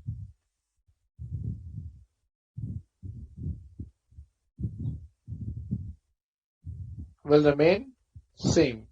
Small concept. The only point is we need to apply the business combination accounting in the books of accounting acquirer and not accounting equity. Okay guys, next concept is step acquisition. We have left these two concepts earlier, right? Once the acquisition method is closed or done, then it's a right way or it's a right time to discuss these points. What is a step acquisition? A Limited, right? Let's say this is 1st January 2022, right? A Limited acquires 40% stake in B Limited. Correct? 40% stake in B Limited. This is 30th June 2020 and this is 31st December 22. Correct? On this particular day, A Limited acquires additional 20% stake in B Limited, right? And controlled acquired,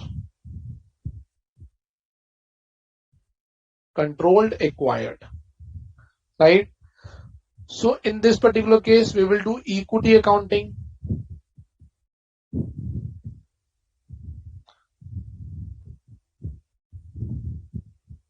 Equity accounting, which we will read under Ind AS 28.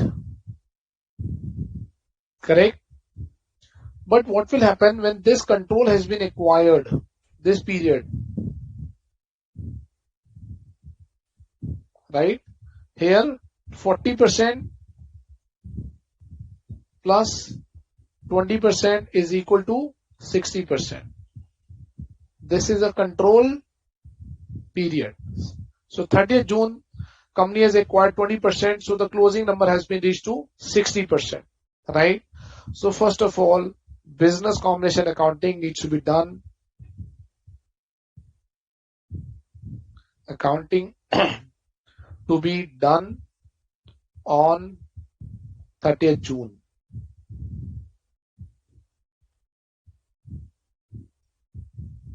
That means date of control.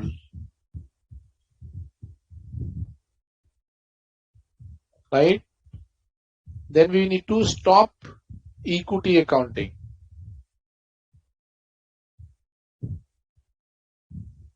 Right? And we need to fair value of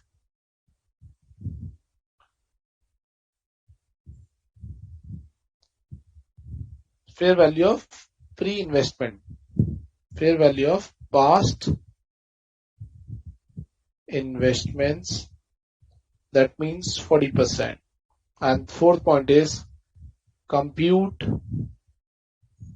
goodwill or bargain purchase gain.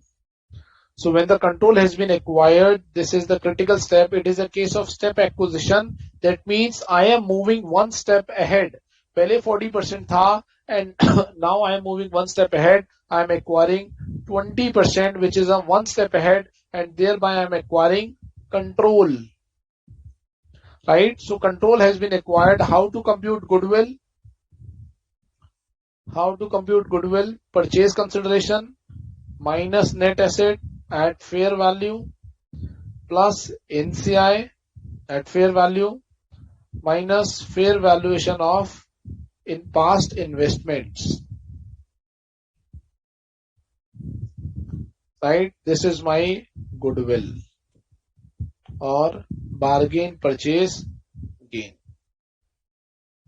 right? This is called the concept of step acquisition. I am moving one step ahead and acquiring a control, right? It can be, the another example could be 20%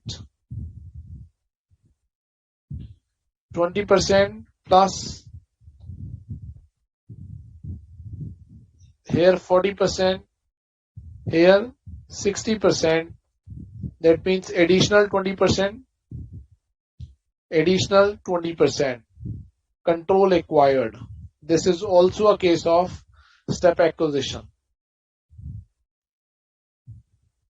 right? It can be 60%, it can be 60%, it can be 55%, it can be 80%, and so on. It can be 100%. This is the case of step acquisition.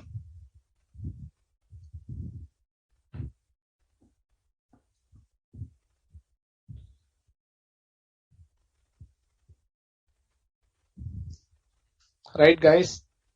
A small concept, reverse acquisition and step acquisition. Okay. Now come to the second method of business combination, common control.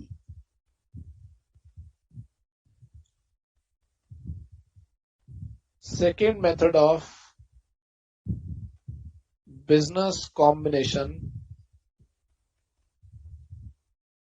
which is common control transaction.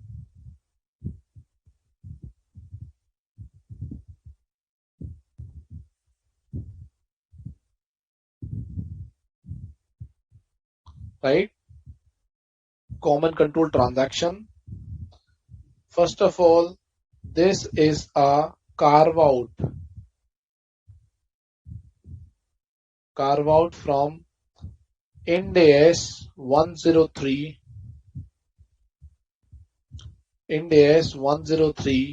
versus IFRS 3, right? I will write CCT, common control transaction. Common control transaction guidance does not exist under IFRS 3.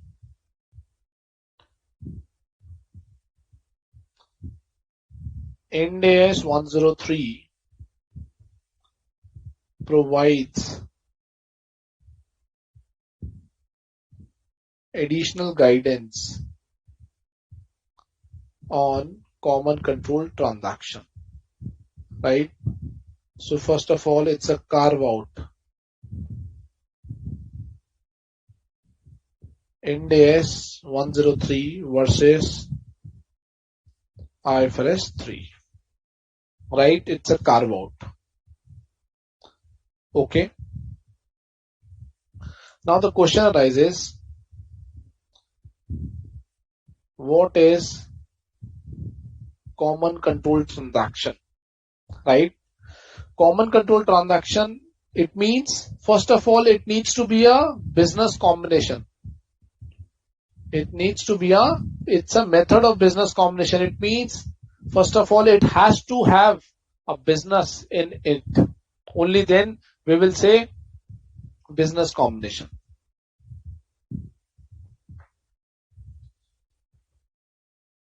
Jay is asking why we are reducing the value of investment.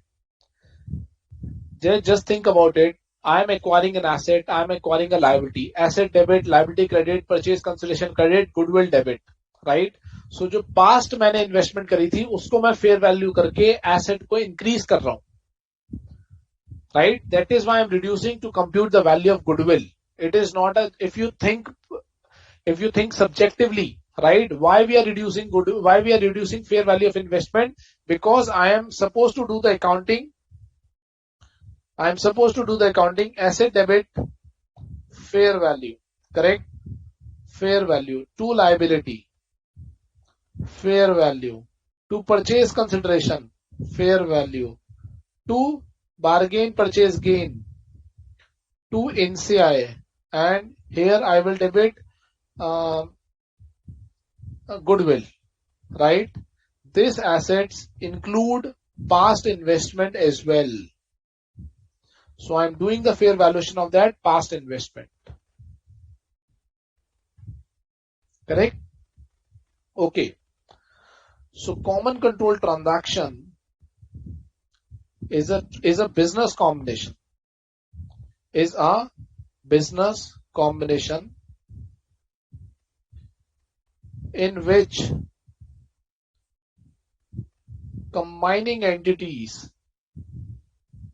combining entities or businesses shall be under common control, right? The control shall not be transitory. The control shall not be transitory. Transitory नहीं होना चाहिए control, right? For example, the transaction. For example, transfer of business or businesses. Transfer of business or businesses from one subsidiary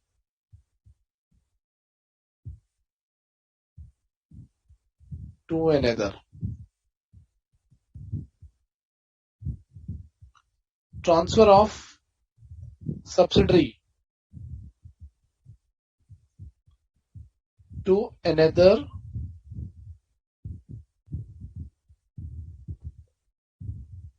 fellow subsidiary.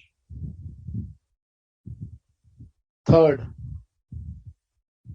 merger of subsidiary into parent.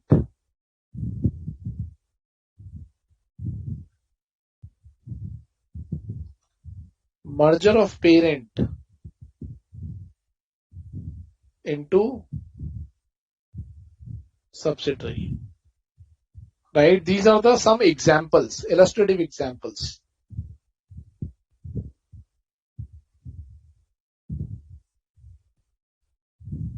Right? For example, let's say A Limited, B Limited, C Limited. Right? B is having multiple business. Business 1, business 2, business 3. And let's say this business is getting transferred to C Limited. Transfer to C Limited, right? So in this case, what is happening? A Limited is a ultimate holding company. A Limited is the ultimate holding company. Shall be under common control, or that means controlled by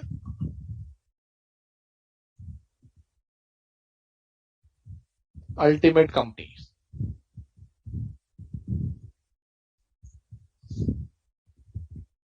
Ultimate controlled by same entity, right? So if you see transfer of the business, the transaction is happening between B and C, right? In this case, A is controlling B Limited, A is controlling C Limited, correct? And this business is getting transferred. This is a case of common control transaction. Case of common control transaction, right? What is the case? Transfer of business. This is an example of Transfer of business.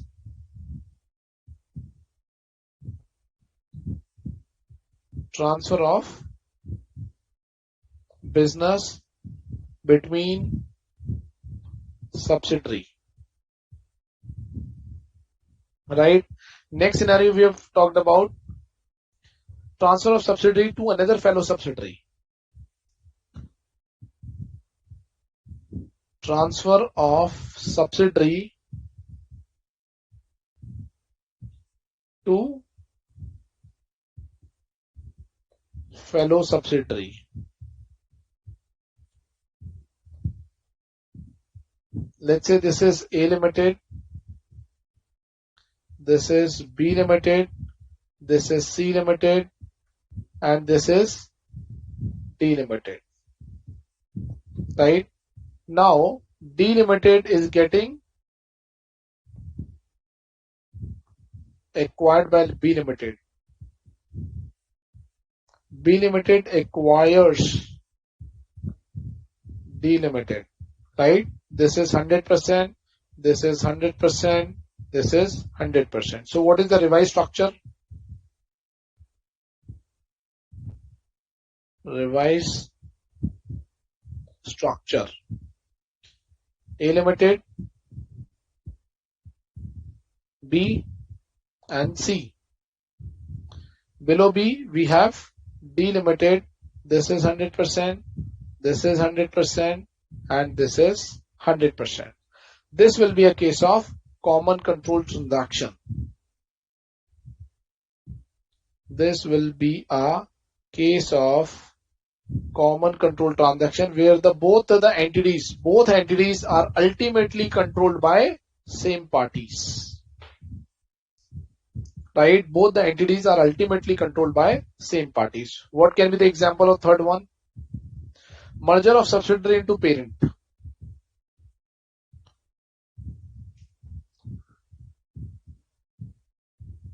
Merger of subsidiary into parent. Let's say this is A Limited and A is having B Limited. B Limited gets merged into A Limited. Right? Since this is a group, this is a case of, this is a transaction under common control. What can be the other example? Merger of parent into subsidiary. Merger of parent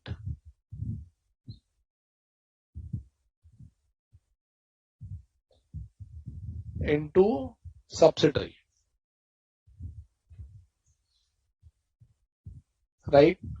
A Limited and this is C Limited. A Limited is getting merged. Into C Limited. Right? What is this? This is again a case of, this is a transaction under common control. Are we clear, guys? What is common control transaction? Where the entities are under the common control, where the entities are ultimately controlled by same parties. That is called a common control transaction. Any doubt in this? Right? So common control transaction includes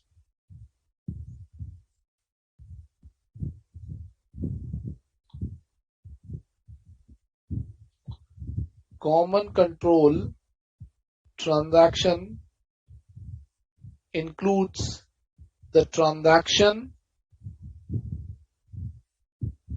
includes the transfer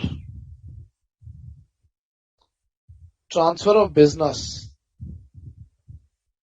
or entities. Transfer of business or entities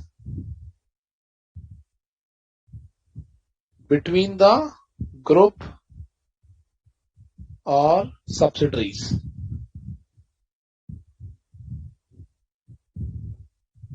Or fellow subsidiaries.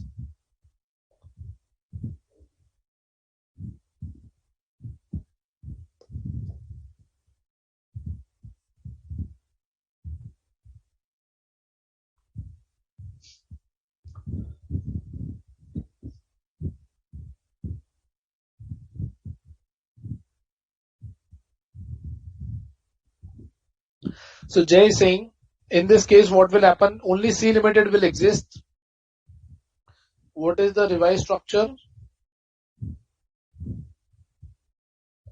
C Limited only, right? So we need to do the business combination accounting, right? Business combination accounting under common control is it's not a fair value accounting, it's a book value accounting. Transaction cost, if any, charged to P&L, no investment, correct.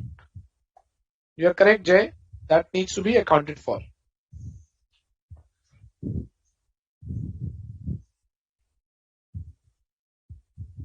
Right? It may also possible, guys, if the group of individuals are having a control. Group of individuals. Group of individuals. Right? For example, A, B, C, D. Right? There is a company called ABCD Limited. ABCD Limited. 25%, 25, 25 and 25. Similarly, A, B, C and D. There is another company called XYZ.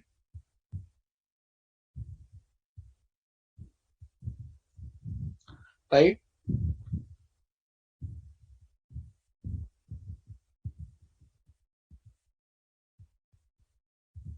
$25, $25, $25 and $25. Right? So who is controlling the company? No one is controlling the company. Now let's say ABC are operating under a contractual arrangement. ABC are holding 75%. Right? ABC is holding 75% in both ABCD and XYZ. So in this case, if ABC are operating jointly under a contractual arrangement,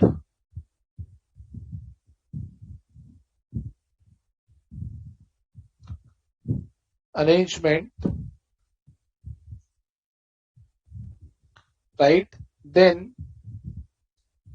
any transaction between ABCD Limited versus XYZ Limited. Any transaction means business combination transaction. Business combination transaction between ABCD versus, not versus, and XYZ Limited are under common control. Are under common control transaction. Right? So if it is a case of group of individuals, so A, B, C are individuals. These are individuals.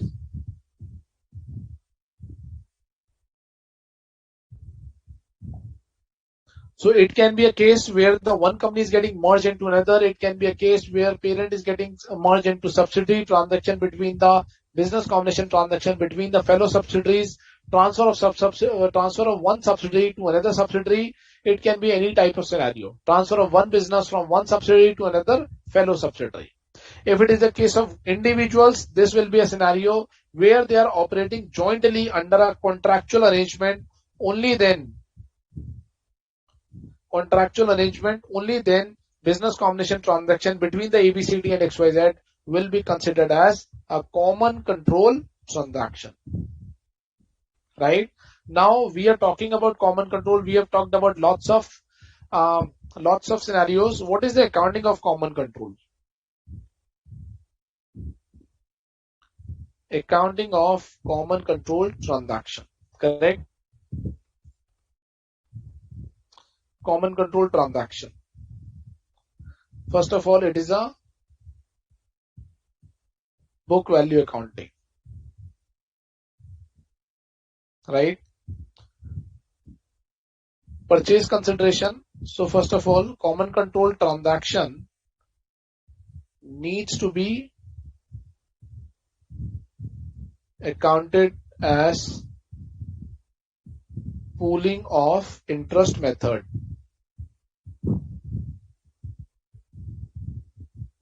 Pooling of interest method. Second, purchase consideration to be recognized at fair value.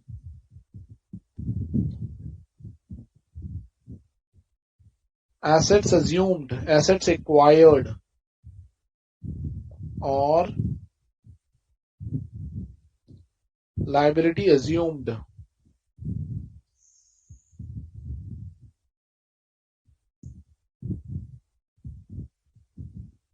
to be recognized at book value. Right? Fourth, no hidden intangibles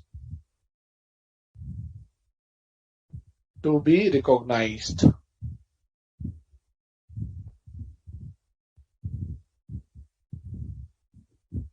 Fifth, no goodwill is recognized. That means the difference between purchase consideration and net assets acquired. Purchase consideration and net assets acquired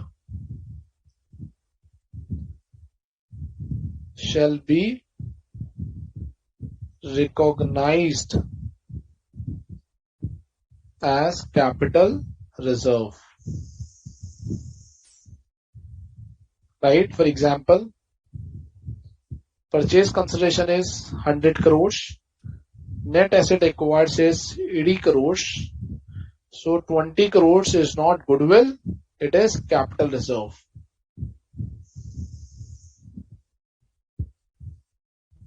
Right?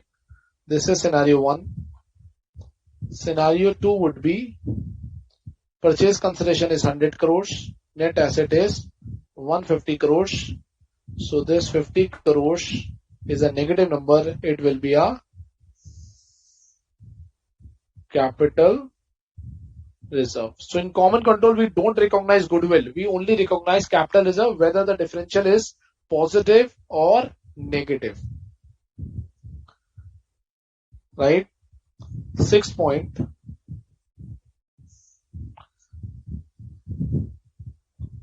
Identity of the reserve. Acquired shall be maintained. For example, debenture redemption reserve.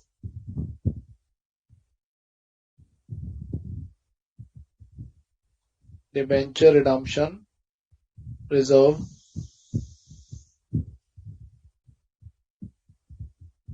security premium and etc. So Jay is saying in common control there may be no outflow of resources since the owner are same. It may or may not be. It may or may not be. It may possible, Jay. For example, one business is getting transferred from D to B. So B is supposed to pay consideration to D. Right? It is a management choice. If the funds is getting transferred, it will be recognized as purchase consideration. If no transfer is there, then the nil purchase consideration will be there.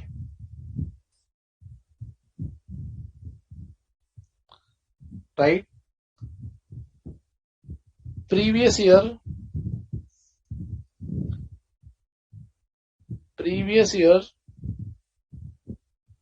needs to be restated as if the business combination has occurred on the opening of the comparative period. Opening of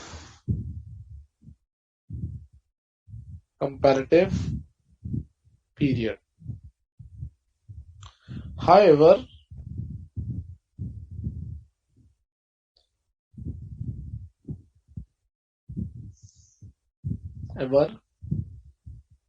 where the control is acquired after the opening of comparative period, business combination accounting to be done from that date. Right? From that date. Very, very critical point. From that date means the date on which control has been acquired. Means the date on which the control has been acquired. So what we are saying here is previous year period needs to be restated as if the business combination has occurred from the opening of the comparative period. However, where the control is acquired after the opening of comparative period, business combination to be done from that date. Right? Let's do a couple of questions to understand the common control transaction. Okay, question number 30, guys. Please read question number 30.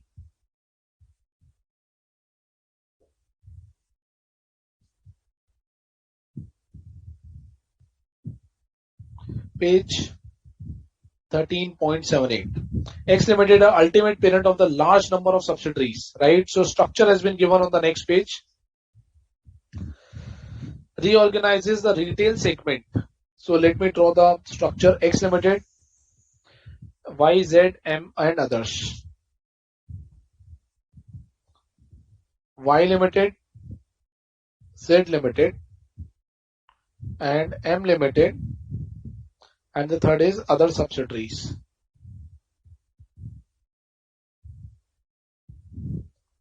Correct?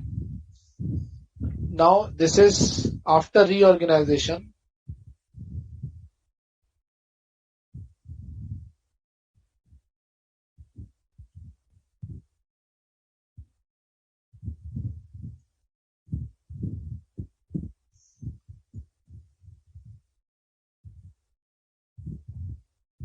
Other subsidiaries, Z Limited and Y Limited. Right? Let me read the question now. X Limited, the ultimate parent of the large number of subsidiaries, reorganizes the retail segment of its business to consolidate all of its retail business. So he wants to consolidate all of its retail business. Under reorganization, Company Z, a subsidiary and biggest retail company in the group, acquires Company X. Acquires Company's X shareholding in one of its subsidiary. Right? Company Y. So this is acquiring Company Y. This is acquiring Company Y by issuing the shares to Company X. After the transaction, X will directly control the operating and financial policy of Company Y. Right? So this is the reorganization. Earlier it was like this. Now it was like this. The question is whether it is a common control transaction or not. what we need to see, prior to the combination, who is controlling? Prior to the combination, who is controlling Y and Z? X. After the combination, who is controlling? X. That means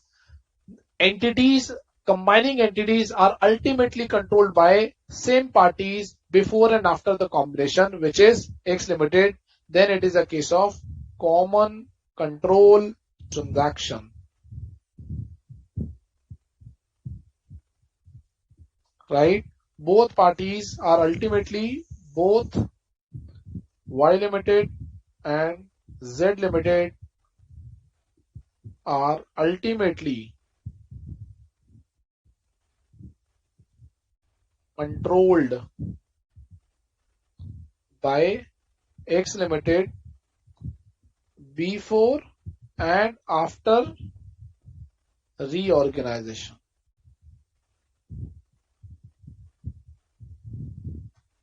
Are we clear, guys? It is a case of common control transaction.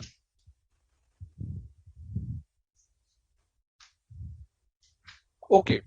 Now let's take another example. Question number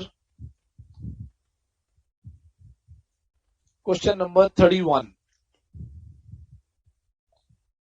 Question number 31, page number 13.79. Diagram is given on the next page.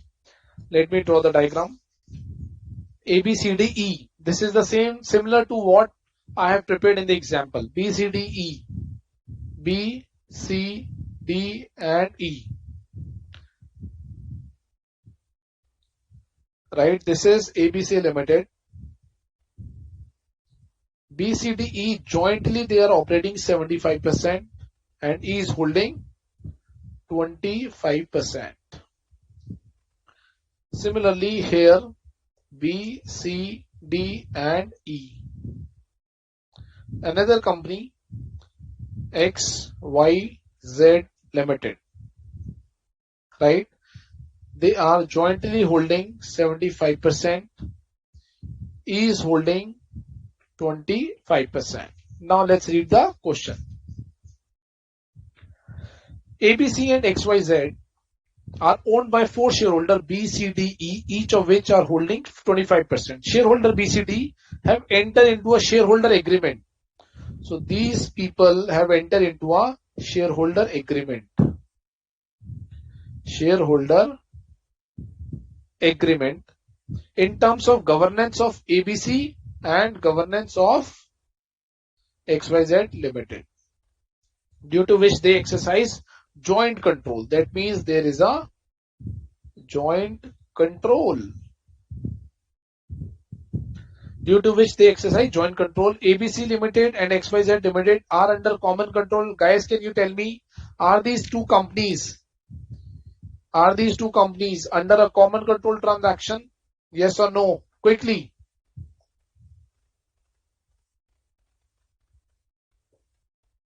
It is a case of group of individuals.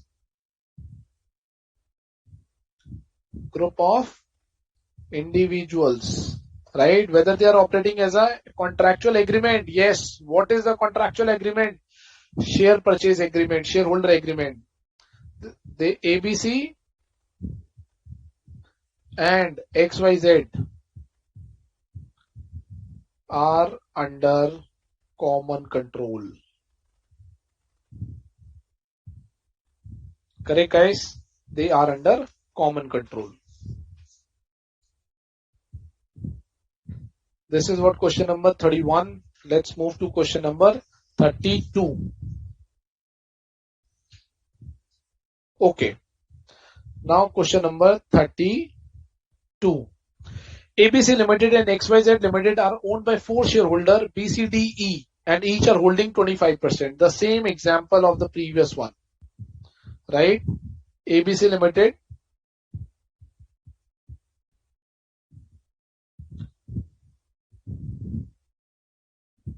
%25 each. Right? Similarly, here B, C, D and E. They are holding XYZ.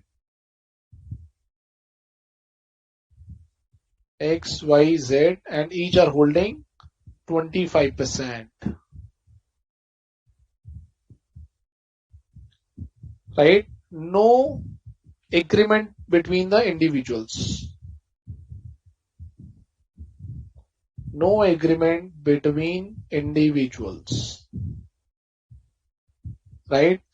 The transaction, if any transaction between ABC and XYZ are not under common control.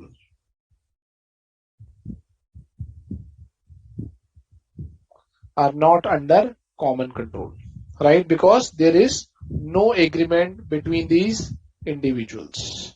So for the individual, it is important to have contracts. Okay guys, let's take another example. Question number 33. Page number 13.81. Let me draw a diagram. ABC Limited is holding X Limited. 1st April 2010. Right? ABC Limited had a subsidiary XYZ X Limited which were acquired.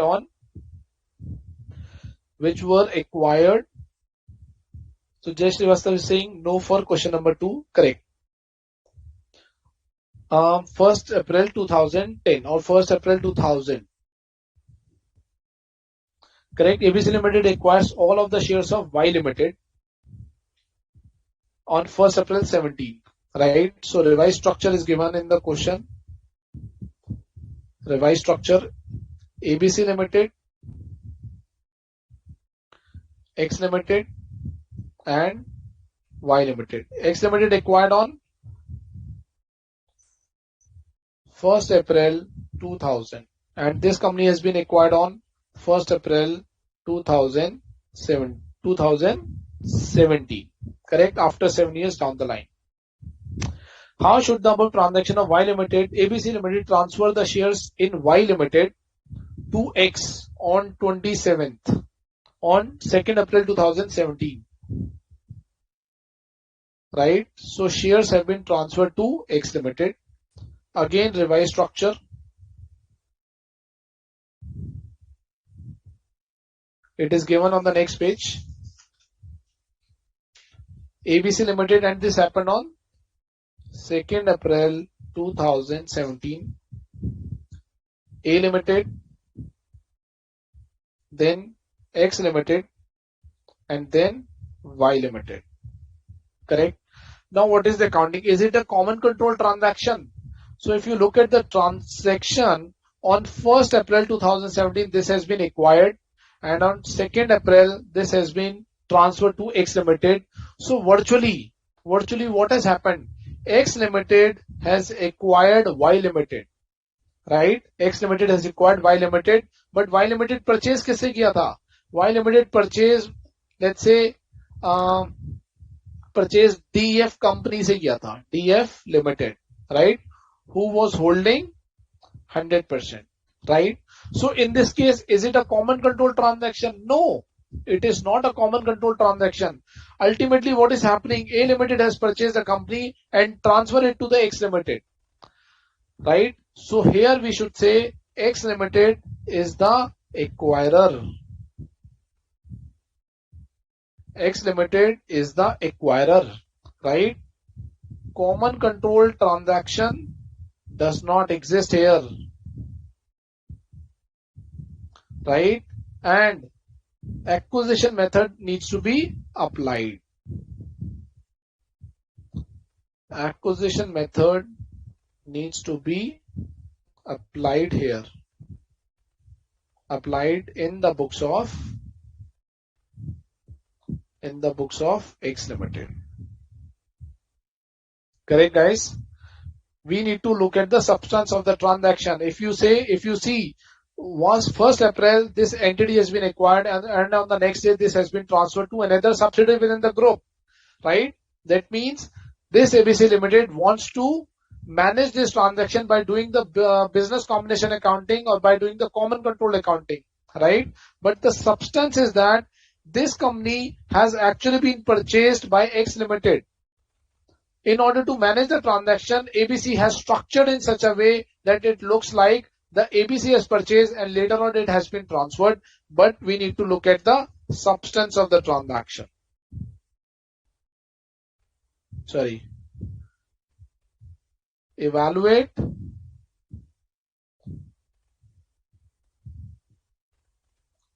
substance of transactions.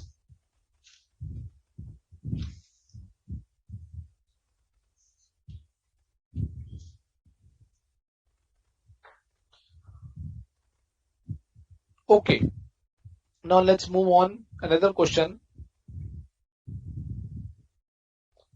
Question number 34, A part. We have said in the previous, when we were writing the concepts, we said that this paragraph is in respect of the restatement.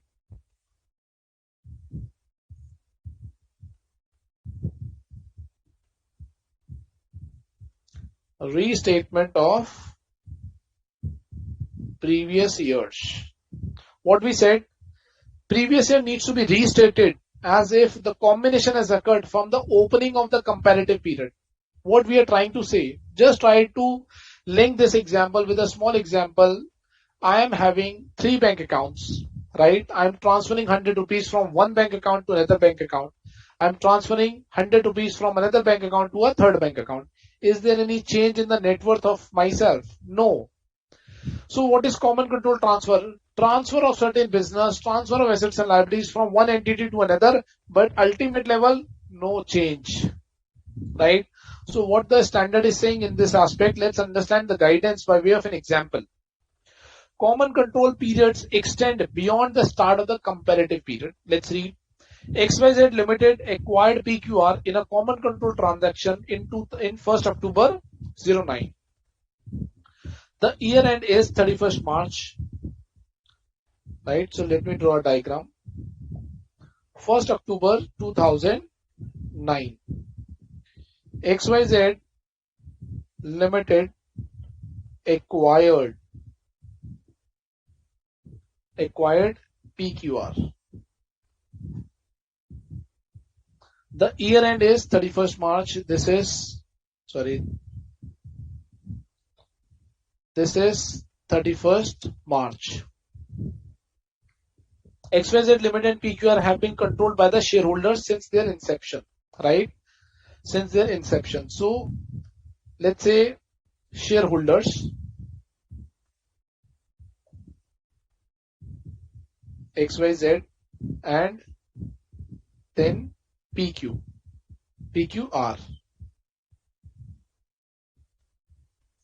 2009.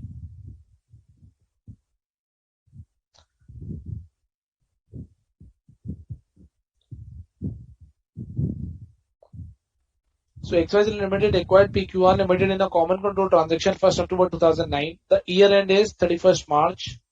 Both XYZ Limited and PQR have been controlled by the shareholders since their inception, right? So prior structure, and this is the revised structure. What is the prior structure? This is the shareholders XYZ and this is PQR. Now PQR, XYZ has acquired this PQR. This is the revised structure. So the standard is saying that we need to revise these numbers from the opening of the comparative period. When I will be preparing 31st March 2009 financial statement, I need to be presented. I am supposed to present the 31st March 2008. This is 31st March 2008, right? And this is the 1st April 2007. So the guidance is saying that we need to account for not from this date, not on the date of acquisition. This needs to be accounted from the opening of the comparative period. from the opening of the comparative period. That means this business combination needs to be accounted as if the combination has occurred from the opening of the comparative period. What is the comparative period? 31st March 2008 is the comparative, and what is the opening? 1st April 2007 is the opening period. Right? I give you one more example on this aspect. Right? Better example than this. Let's say we are standing at 31st March 2022. Right? This is 31st March 2021 and this is 1st April 22. Sorry, not 22, 1st April 2020. And let's say this is 1st April 15. Right? 1st April 15. Structure as at 1st April 15. A Limited, B Limited and C Limited 100%. Correct? Now let's say on 30th June 2021,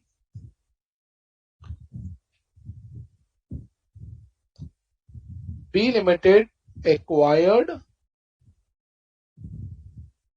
C Limited. Revised structure. A Limited, then B Limited, and then C Limited 100%.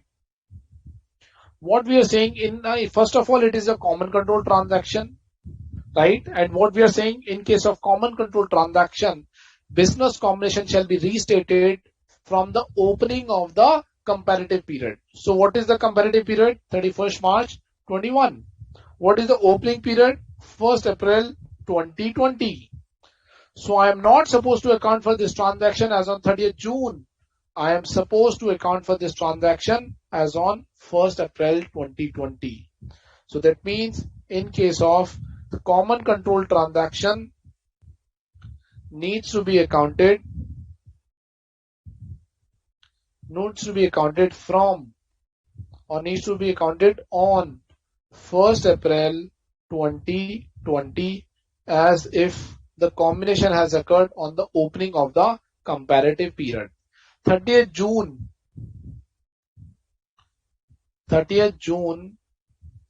2021 is of no relevance to do common control transaction.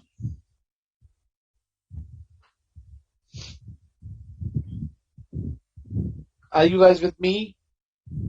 We need to compute business combination accounting here. That means net assets to be considered as of 1st April 2020 for computation of capital reserve. This will be the entire accounting of that first paragraph. This paragraph which we were talking about, this paragraph, this is the meaning of first sentence of this paragraph. That the previous year numbers needs to be restated as if the combination has occurred from the opening of the comparative period. That means we will account from 1st April 20 and not from 2021. Right? Now read the second paragraph, second sentence of this paragraph, where the control has been acquired after the opening of the comparative period. Then the business combination accounting needs to be done from that date. What is the meaning? I give you an example. This is point number B. This is question 34 point B. Right? I give you a better example. Let's say this is 31st March 2022, 31st March 21 and 1st April 2020. Correct? This is 1st December 2020. Right? A Limited, B Limited and C Limited. Correct? A Limited acquired B Limited and C Limited on this date. And what is happening here on this date? Let's say this is 30th June 2021. C Limited is merged, or A Limited has acquired C Limited, let's say. Let me put it simple. A Limited acquired C Limited, right? So what is the revised structure?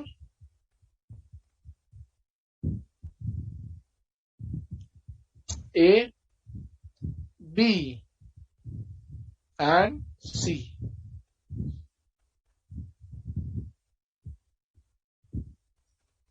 Right? In this case, we are applying the second sentence of that paragraph. We are saying, in case the control has been acquired after the opening of the comparative period. What is the opening? This is opening. If the control has been acquired after the opening of the comparative period, then business combination shall be restated from that date. That means in this case, common control transaction to be accounted from 1st December 2020, right? And net assets to be computed on 1st December 2020, right? And 31st March 2020 will be 21. 31st March 21 will be restated. Here 31st March 21 will be restated. 31st March 21 FS to be restated. Are we clear, guys, on this point? Restatement of the previous year numbers.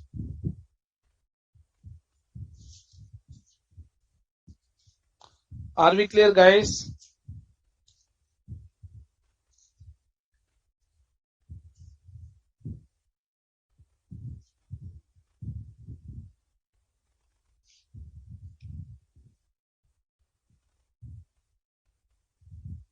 So here I should write B acquired, B Limited acquired C Limited.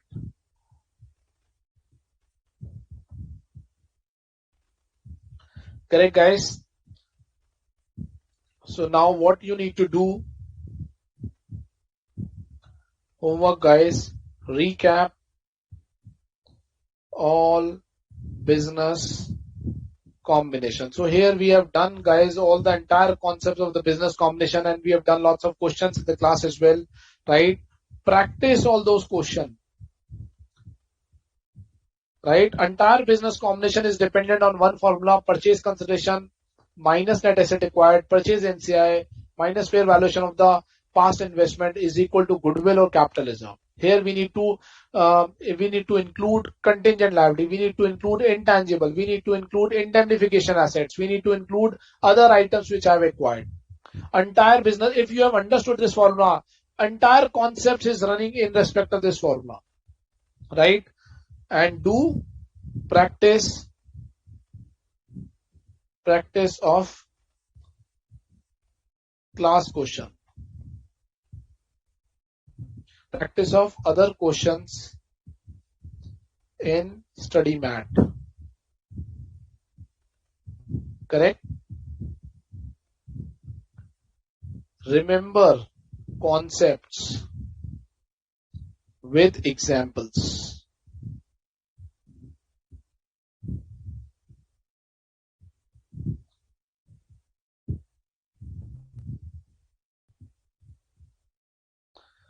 Correct, guys? Let me know if there is any doubt. Otherwise, we can wind up the session.